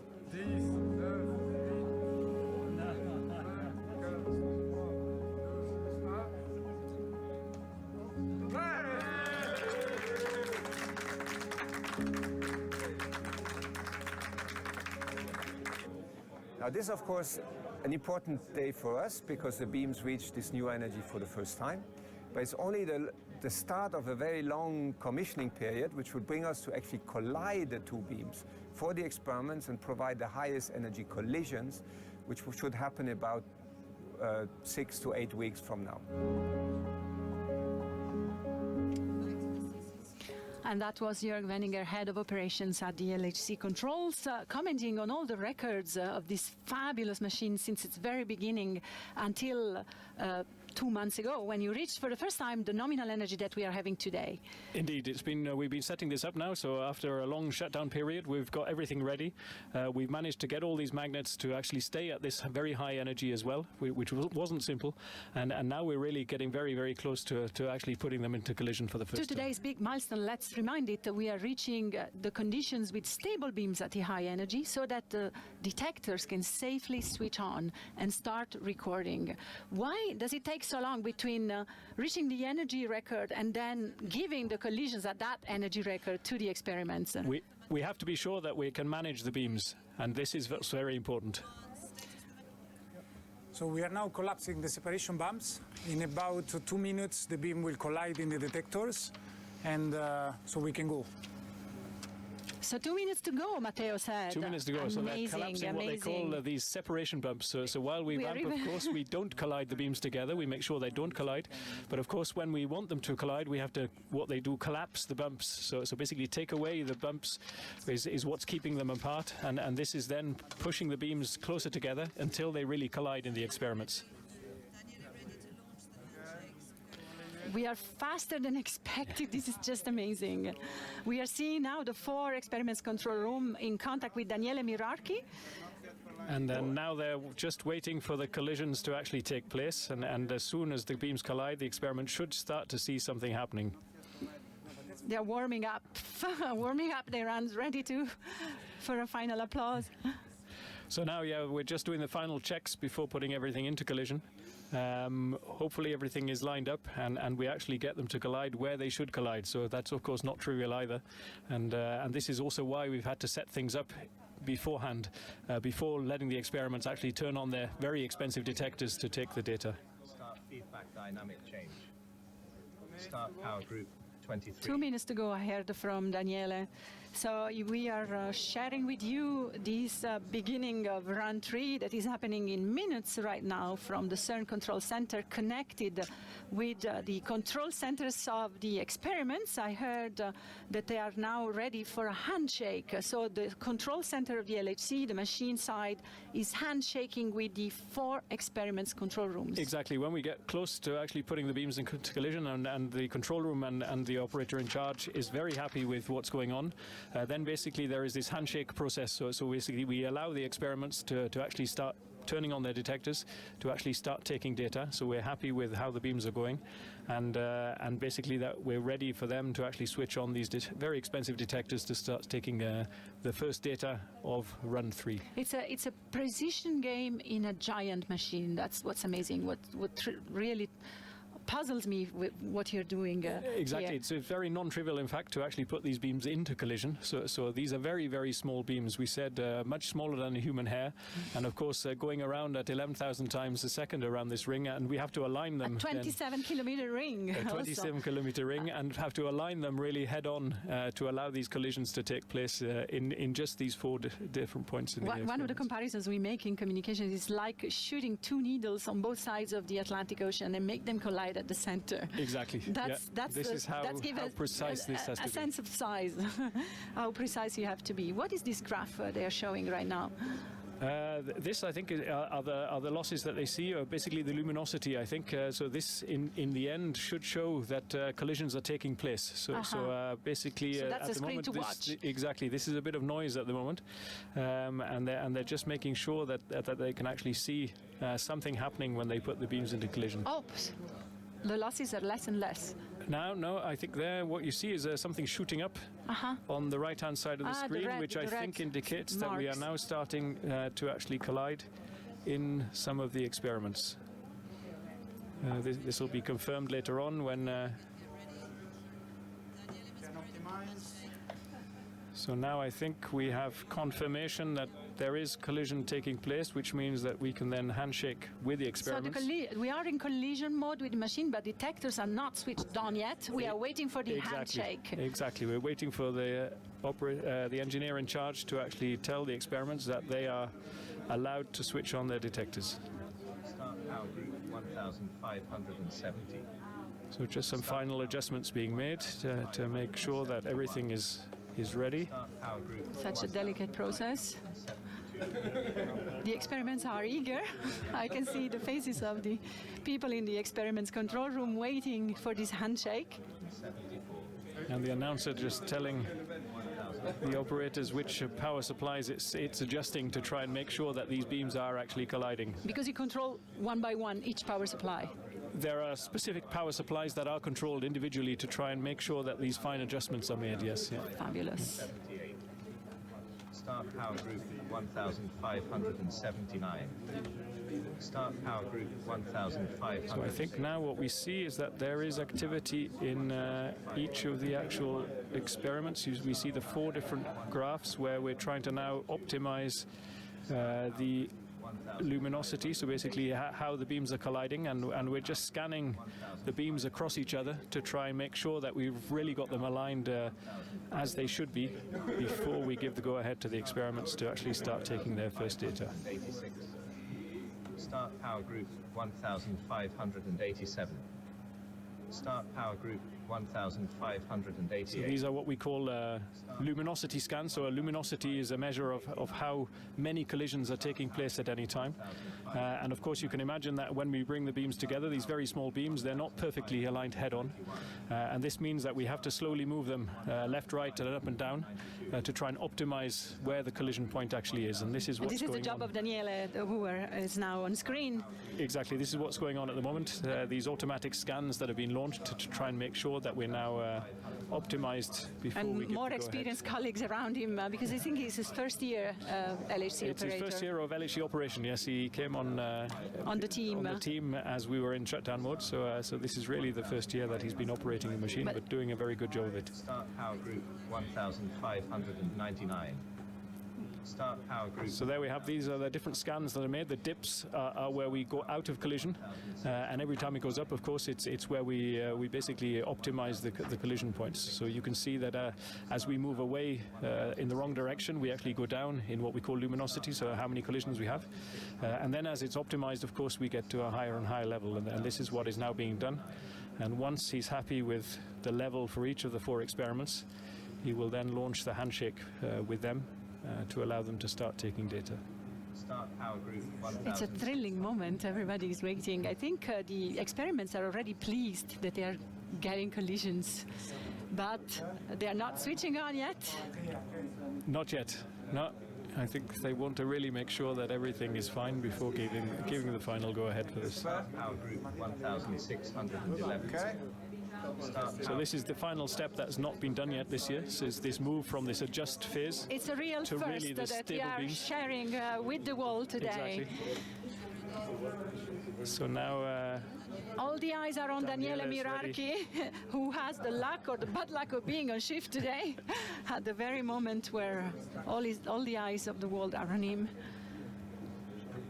He's like an orchestra director setting the pace Exactly. for the music to go. but very calm, as you see. I think very professional, and knowing all the steps that has to be taken to make sure that this is all done in the right way. This is a job that is learned on the job, right? There is no specific training outside this room. Not really. There's a lot of knowledge, of course, behind, which has been acquired over the years in different ways for Daniele as well. But then the real on-the-job operation is learnt in the control room, of course. Because you continuously adjust. We are ready to We're go. good to go, Ready says to go. Daniele. Good to go.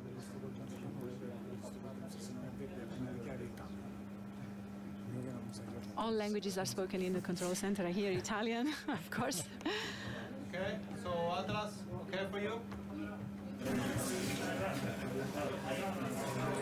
I hope Atlas has heard. Atlas is Atlas thumbs gives up. the thumbs up. Atlas is thumbs up. That is. Okay. That was. Alice is ready for collisions. CMS, are you okay? Yes, confirmed here, ready for collisions. LHCB, it's for you, okay? Yeah, fantastic. So all experiments confirmed that they're happy. So we are counting down to the start of run 3, the moment when the experiments are going to switch on for the first time and be able to record collisions from the Large Hadron Collider at the center of their detectors at the record energy, unprecedented energy of 13.6 trillion electron volt. This is going to happen in 8 seconds from now. 6, 5, 4, 3, 2, 1. Beam mode stable. And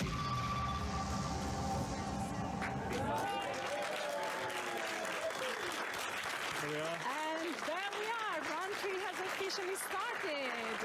Fantastic. All the experiments are now recording their first collisions, and we have the Director General coming up to the floor to make a statement on behalf of our beautiful laboratory.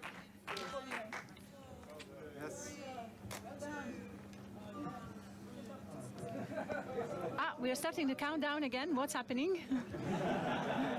We're in stable beams. We are in stable beams? We are in stable beams. Are they switched to colliding? stable beams. We're colliding. We are colliding? The experiments are starting to take The first experiments data started to take the of run data, but what happened to the Director General? She was supposed to come to make a declaration.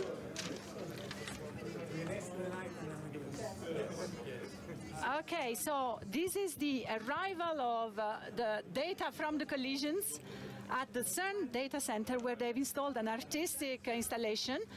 And these colors tell us that the data are actually flowing. This is From just each of the experiments, art. yes, coming in. Yes, Yeah. and we will soon see the real data arriving to So the this is- computing center. Exactly. This is then And, transmitted from all the experiments Exactly, into the from the computing center of the detectors that we are seeing right now to the counting rooms of the detectors of the experiments, and then to the CERN data center, and from there to the world through the LHC computing grid. Yes, and of course, all the data, we can't handle this all at the same time. So at each of these stages, we actually look at the data, see what's interesting or not, and only pass on the interesting data to the next level. And this is the way that we reduce the data, and then make copies of it as well, and send this out to all these different places. And this is happening right now. And this is right happening here, right now. right now. We're good for 3 more years of data taking at the LHC. And finally, we have the Director General, Fabiola Gianotti, ready for her statement on the beginning of Run 3. It's a magic moment now, here at this moment in the CERN Control Center. We just had collisions at an unprecedented energy, 13.6 tera electron volt, and this opens a new era of exploration at CERN, a new chapter. Run 3 of the Large Hadron Collider will give us collisions at higher energy than before, and also an amount of data equivalent to the total amount of data recorded in the previous 2 runs. And this, of course, will increase our opportunities for discovery or for understanding the fundamental laws of the universe. C'est un moment magnifique au CERN. On est dans la salle de contrôle du CERN.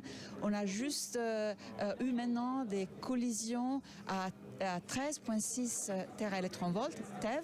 C'est une énergie sans précédent et c'est le début du run 3 du LHC qui ouvre un nouveau chapitre dans l'histoire du CERN.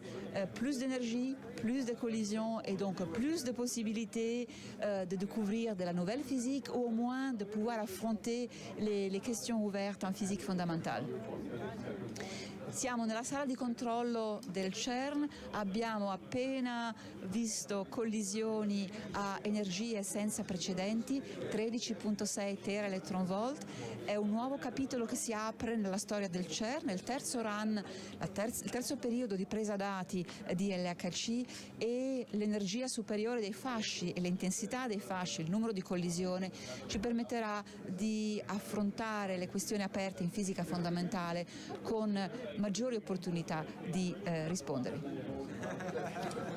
And we are now going back to the control center. As we promised, we are going back to them after collisions. Collisions have happened. And we are now with the LHCb control room, where I see Chris Parks, the spokesperson of the experiment. Hi, Chris. Everybody's smiling. You were applauding before. This is a magic moment, as the Director General said, especially for your detector. Really exciting time here. It's been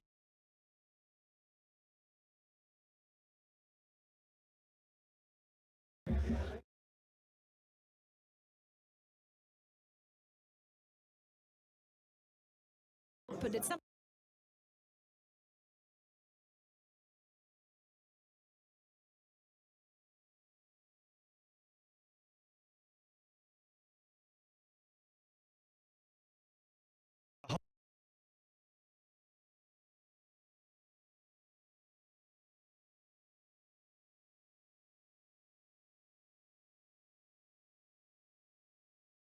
The new Tetra and Pentaquarks later during the Q&A session. I'm sure there will be lots of questions for you guys, so stay there. Don't go away, celebrate, and we'll celebrate together later on. Thank you very much. Thank you, LHCb. We are now going to the interaction point 5. I see Luca Malgeri, spokesperson of CMS, ready for commenting the beginning of round 3 at the CMS. Hi, Luca, can you hear me well? Yes, I can hear you, Paola. Can you hear me? Yes, very well. Thank you. So, are you happy, CMS? Yes, I can hear everybody's happy. Round 3 has started. What's your comment, Luca? Sorry, Paola, there was too much noise here. If you can repeat the question, please. Yes, just a comment on round 3. What are you up to in the new run for the CMS detector? Yeah, no, I mean, there was really 3 years of hard work for all the people that are here. Actually, there is a crowd here. We are celebrating. We have seen the first year, the first events there. It's really amazing, and it is really a celebration that we are doing here. I hope you can show the events with us later on. Actually, you can probably oversee there. We see the collisions in the middle of your detector. Indeed, and this is what we were celebrating. So for us, it's really, I mean, these were really heavy 3 years, but we are really ready now to go for another. We are asking for the main display, and I said that this will be fantastic because we are preparing our detector for the next years that come in round 3, really to go even past the doubling of the luminosity. Fantastic. In terms of reach. So happy new exploration, CMS, and see you later for the Q&A, Luca. Sure. And it's now time to go back to Alice at point 2, where we see Luciano Musa, spokesperson of the experiment. Hello, Luciano. So celebrations at Alice as well. Thank you very much, Paola. There is a great excitement here and also a growing fibrillation. You know, we've been preparing since several years, and now we're starting taking data with the fully revamped detector, which will allow us. So this is a very massive upgrade of the detector, the readout system, and online computer system, which will allow us to study proton-proton collisions, and a bit later in the year also lead collisions at much higher rates than it was possible in run 1 and 2. That's fabulous. That's fabulous. Happy new season, Alice. And we'll see you later, Luca, for the Q&A. So we're now to Atlas. Fabulous. Andreas Hacker, spokesperson of the collaboration. I can feel the excitement. I don't need to ask you whether people are excited. We can see it with our own eyes. Thank you, Paula. I hope you can hear me. You see it as an absolutely overwhelming moment for all of us. It's as if it was brand new detector. Yes, indeed, and you can see also maybe on this side the beautiful collisions showing up here. Yes, exactly. They're fabulous. So, fantastic collision. So this is really an absolutely overwhelming moment for all of us. It is really beautiful to see highest energy beams ever, see cross and collide in Atlas, and giving us physics data again. And I think for me, this is not the first time we restart data tape. making, but for many of the experts here, the young experts, this will be a lifetime experience for them. They're all now operating the new detector after this long upgrade. Thank you very much for sharing this fantastic moment with everyone. We are now going to the data center once more. Enrica, are you being flooded with the new data from the LHC experiments?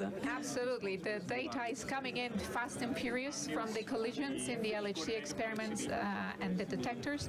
And so all the data is coming in here in the room behind me that is hosting 450,000 processor cores and 10,000 servers that run all the time. As you could see from this animation, data from the experiments come into the data center, which is connected to the experiments via over 50,000 kilometers of optical fiber. That's more than the Earth's circumference. And so thanks to this network, we are now, again, receiving the first collision data. Now, when the data comes into the data center, two things happen to it. First, it's stored into disks, then it's stored into tape for long-term storage, and after another copy of it is provided to the worldwide Large Hadron Collider computer grid, with its 140 agencies that are connected to it in 42 countries, a huge collaborations to be able to provide to scientists worldwide the data that they need at their fingertip. So, and I think that's an incredible type of collaboration that puts together millions of computers that are allowed to provide more than 1.5 exabyte of storage capacity worldwide. That's impressive. Yeah, that's absolutely an impressive collaboration achievement, if you ask me. And what you see in the screen here right now, that's the image of the data coming from the 4 experiments with the 4 different colors. So this is live, Enrica? This is absolutely live. And it comes so as the data is coming in, is immediately pushed out to the WSCG collaboration centers, red for Alice, yellow for Atlas, orange for CMS, and green for LHCb. It goes to all the different in all the different centers, and I think it's the grid, as I said earlier, never sleeps. And it's thanks to the network upgrades that we've been able to do in the last 3 years that the speed that the data travels through worldwide is up to 33 gigabytes per second. That's a factor 8 higher than it had been during LHC Run 1. So I think we are ready for the data deluge that is coming in from the experiments, and so are all of our collaborating centers worldwide. This is fabulous. This is better than a worldwide orchestra all playing together at the same time, and obviously nobody ever sleeps at CERN. Everything is happening 24 hours on. Thank you very much, Enrica. You stay with us for the Q&A later. Absolutely. I'm sure there will be lots of questions for everybody at this special moment for CERN.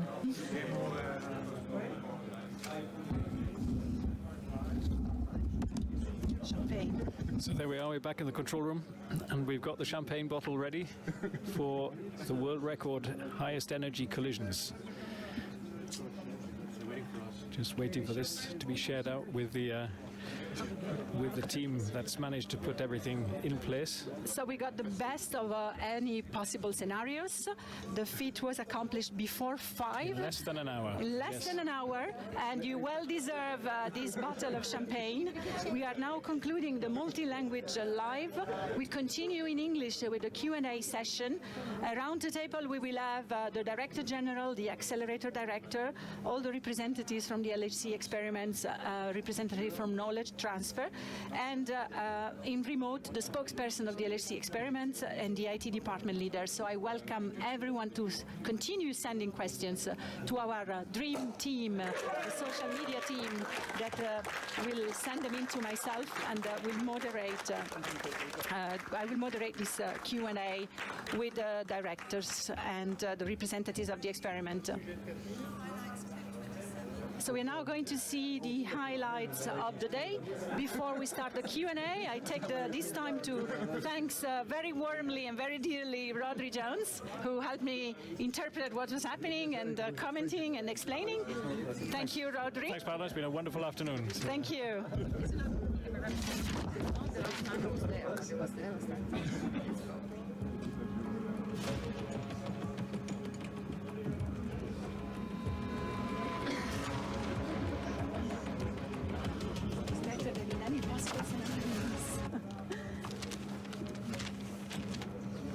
No, wait for it. Yes, so we have questions from the social media. I also check here in case the screen. Johnny, okay, that's it. So I'm going to share this microphone with you, Fabiola and Mike, two of you. You have one microphone on this side to be shared according to... Oh, sorry. It looked like one. There should be one on this side. Eva? Ah, okay. Yeah, but this one, share this one. Okay. And another one there. Congrats, great life. We're so lucky. This morning we were not hearing you. You were a little stressed this morning. Is this live or we have to do something? We do nothing. Ciao Giovanni. Thank you for being here.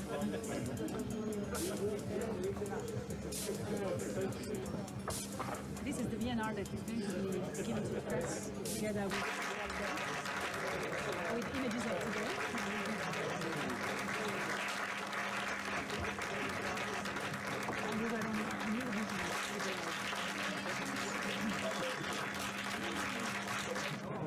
It's a magic moment now here at this moment in the CERN Control Center. We just had collisions at an unprecedented energy, 13.6 tera electron volt, and this opens a new era of exploration at CERN. A new chapter, Run 3 of the Large Hadron Collider, will give us collisions at higher energy than before, and also an amount of data equivalent to the total amount of data recorded in the previous two runs. And this, of course, will increase our opportunities for discovery or for understanding the fundamental laws of the universe. C'est un moment magnifique au CERN. On est dans la salle de contrôle du CERN. On a juste eu maintenant des collisions à 13,6 teraélectronvolts, TeV.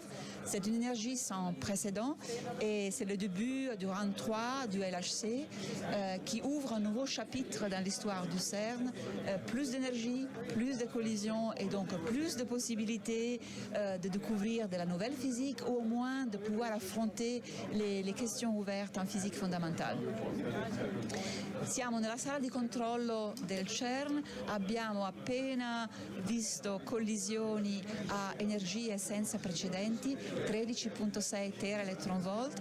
È un nuovo capitolo che si apre nella storia del CERN, il terzo run, il terzo periodo di presa dati di LHC, e l'energia superiore dei fasci e l'intensità dei fasci, il numero di collisioni, ci permetterà di affrontare le questioni aperte in fisica fondamentale con maggiori opportunità di rispondere.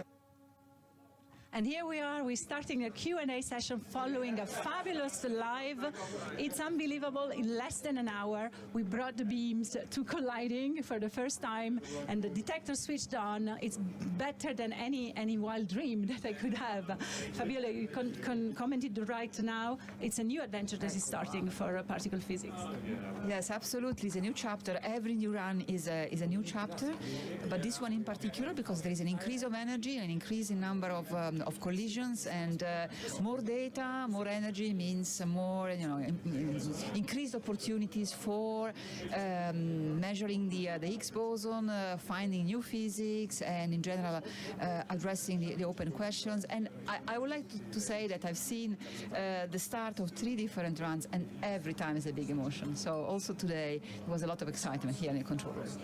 Yes, and while the beams are colliding, this is a triumph also for the accelerator, for the Large Hadron Collider, right? We have here Mike Lamont, director for accelerators. No, it's a great moment. It really is. the result of an awful lot of work by an awful lot of people to bring this together. I mean, this is kind of symbolic of all that effort, which will now go on over the next 3.5 years. The work continues, but here we keep colliding. But no, it's fabulous to see it back in stable beams again. So we have here around the table more people, because this is a collective effort. This represents exactly how CERN works. On the right-hand side of Mike Lamont, we have Patricia McBride, who represents the CMS experiment. We also have the possibility to talk, and they're following us from your control room to talk to the spokesperson. Hi, Patricia. Then we are talking, we have here Mateusz Ploskon from Poland, who represents the ALICE collaboration. And as well, in your case, the control room can be, we can talk to the control room at any time. Just to complete the tour of the LHC experiments, we have Manuela Winkler from the ATLAS experiment and the control room connected, and Niels Tuning from the LHCb experiment. We also have Jamie Boyd, who represents 5 new, less-known experiments, much smaller but not less important, that are around the LHC. Right, Jamie? That's right. And we have Giovanni Anelli from the Knowledge Transfer Department, because as we know, whatever we do at CERN, as Fabiola said, is unprecedented, and not only we go into new territory for particle physics, but also in technology, and new technologies emerge from our field that your department, Knowledge Transfer, makes sure get to the world. So we see now the control rooms of the 4 experiments, and we can start being flooded not just with data and collisions, but also with the questions. We also see the CERN data center ready to answer questions for our audience right here. So I normally should see questions on the screen coming up. Yes, please. Please. As an experimentalist, I would like to congratulate the LHC accelerator people. Fantastic achievement. Io porto l'SPS. So I see a question from one of our social media. We have all of them streaming the live. Mimi Mariam is saying, this is for Mike, I guess. Is it true that the LHC will run for 4 years? Yeah, indeed. We plan run 3 takes us through to the end of 2025, but we do stop for Christmas. So you allow yourself a little pause for Christmas. And what's happening next?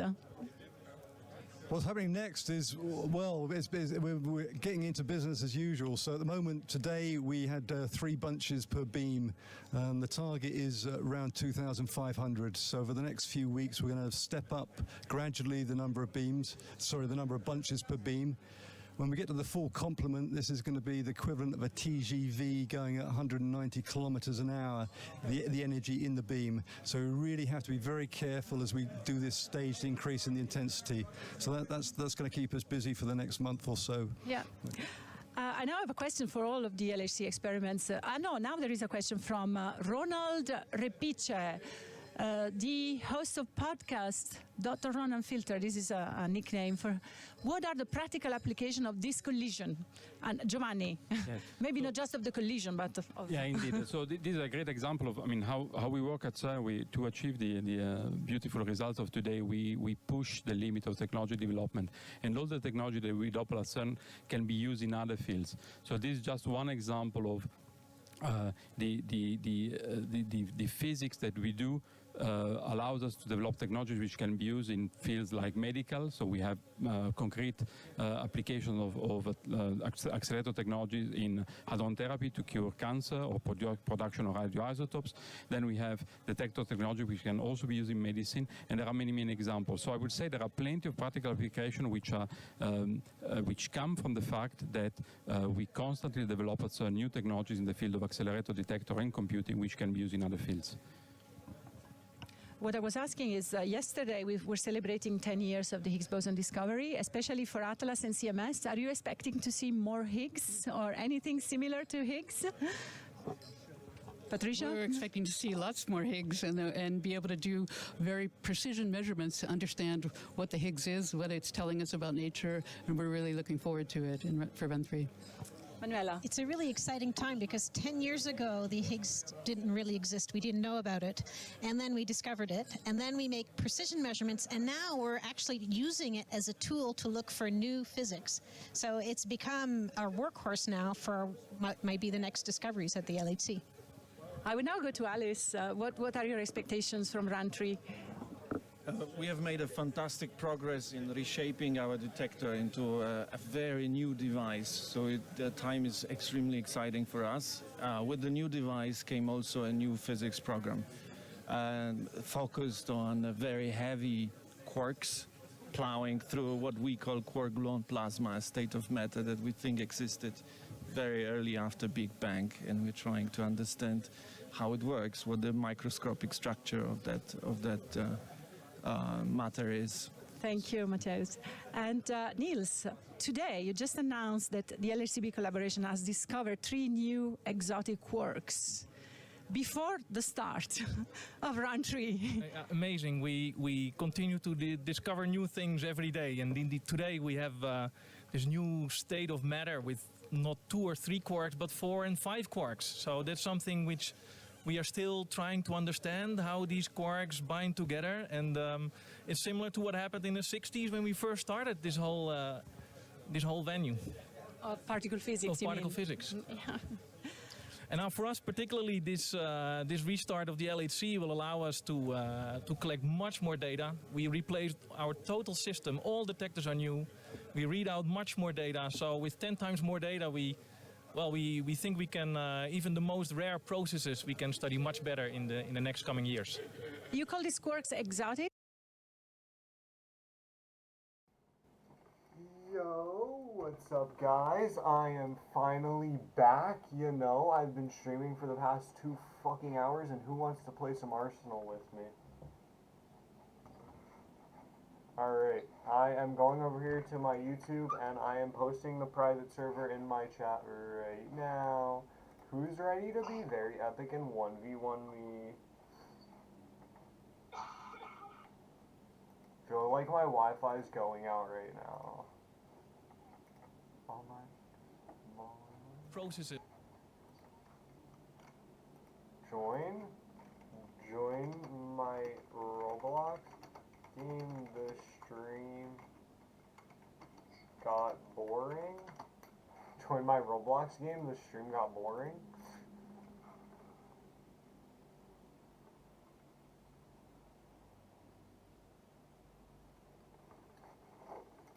Now everyone can watch me play Arsenal as I talk to someone on the phone. Let's go, Pogger. Haha. Okay. Fuck this game mode, we're doing headshots only. Where is it? Where's headshots only? There it is. Set map. A matrix. Alright, let's wait for people to join.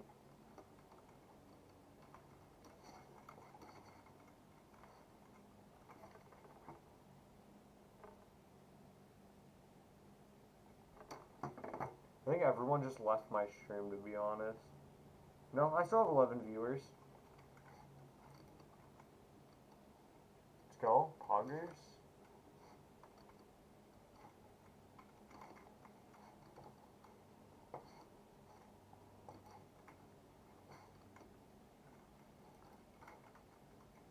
Actually, for the end the game.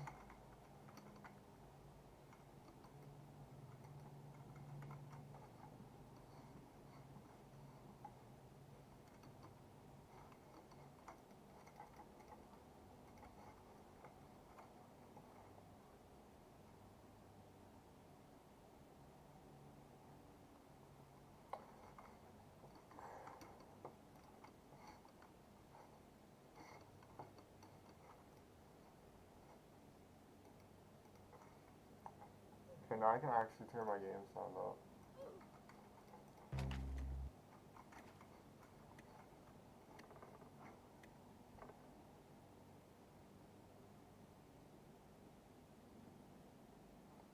Nothing, bro, Thanos just commented on my stream, bro. Posting server link again in my stream. wait, just accidentally being pasted it 50 million times. And I just pasted it again 50 million times.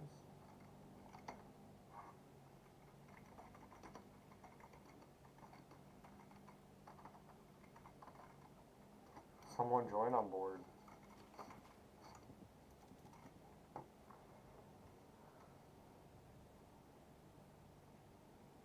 Might as well check my Discord.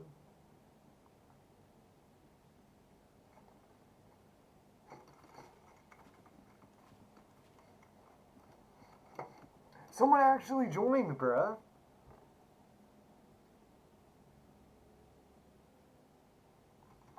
I'm genuinely surprised someone actually joined.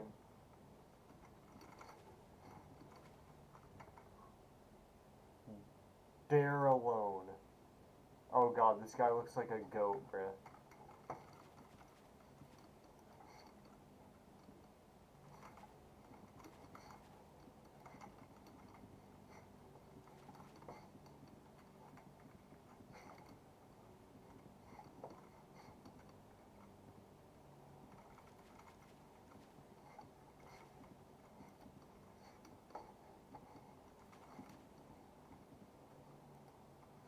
Or even text me on Discord. Announcements? Yeah? You're banning nerds?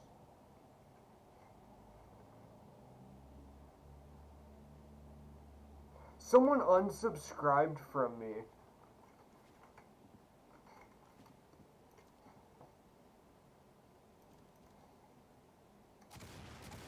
Oh my god, I suck.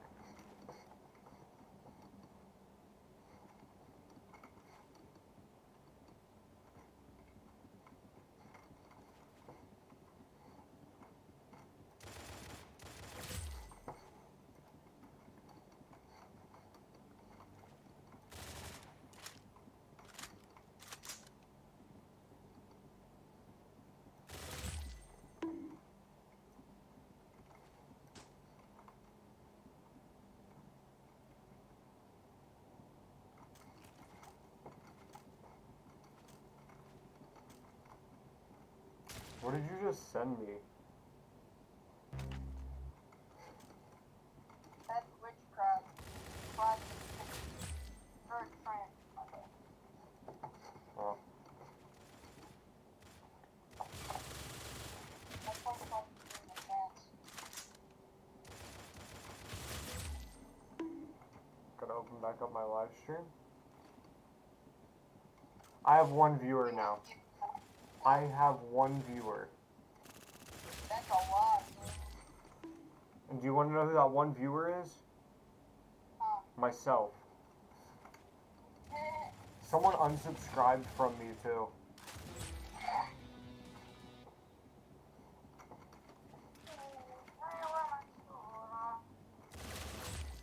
This guy's, I'm gonna make this kid rage quit, I guarantee it. The score is 9-2 and it's headshots only. This guy said go back to it. I think they're about to start. They already started, dude. They already did it.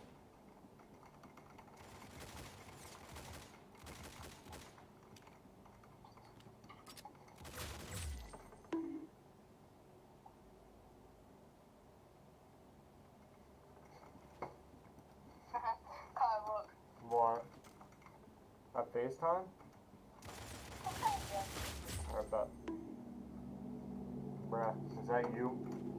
You look like a fat cow. Nigga, you's a fat motherfucker, man. You're not even black. You can't say that word. Yeah, I can. No, you can't. You're not Says black. the one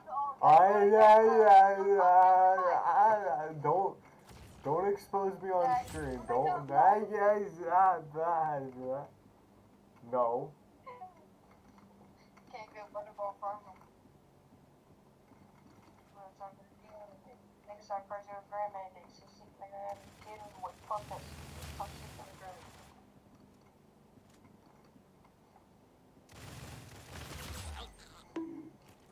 What did a party up? What? Silly owl. Something that's funny enough, John Wick. The score is 14-2 now. Four people with your y'all. The score is 14-2. Is that bad?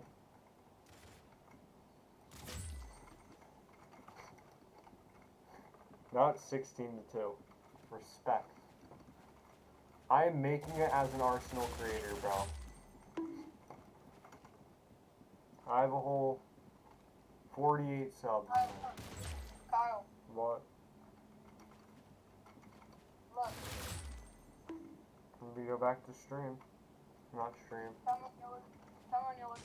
I'm looking. Is that Bill Nye the Science Guy?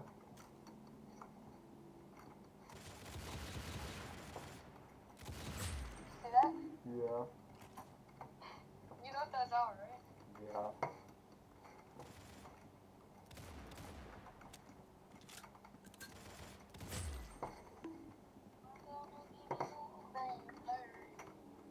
People call me the next tanker, by the way. Oh, Kyle said they have R&R. I did not. You can't prove that. Yeah, I got a flip. Oh. No, you don't. Yeah, I don't. But I do have it on flip phone. No, you don't. Bullshit. I would never be racist, because that's racist. Oi! Hey, the kid finally got a kill on me. Respect.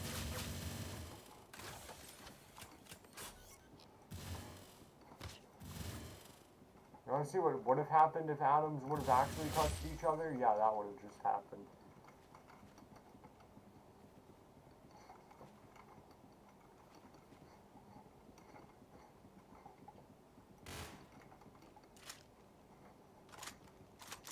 Oh, look in your chat, Kyle. I am looking at my chat. No, you're not. Yes, I am. Look at it. What up, bro? I'm kind of 1v1ing someone.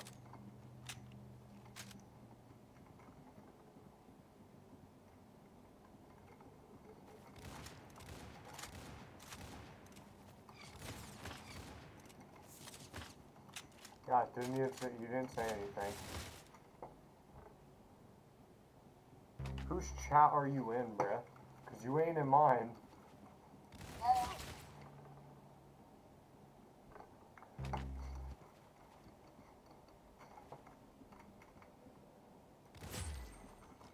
No, my username's Logs. LOLT.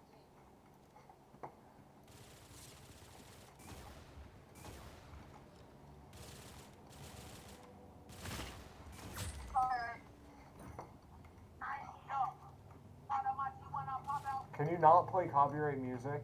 I'm trying to actually make revenue from this stream. I don't care, just like try not to play music. I'm actually trying to make revenue from this stream. Which I can physically do now. If this stream gets 100 views, I make at least like $2.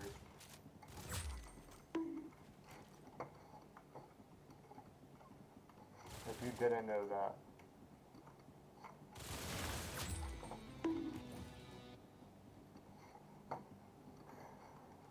You know what that $2 can do for me?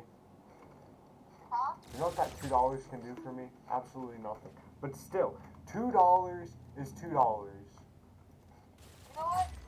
You know what? Just because you're good at the game, I'm gonna send you a $5 donation. I don't have donos on. Okay. How are you gonna send me a... Cash App. Oh yeah, true, anyway.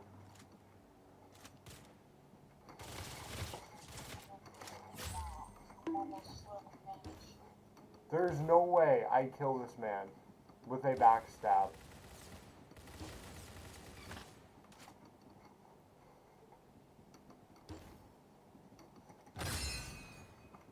GG's mate. GG's mate. GG's mate. Dude, you wanna know the final score? 33-3.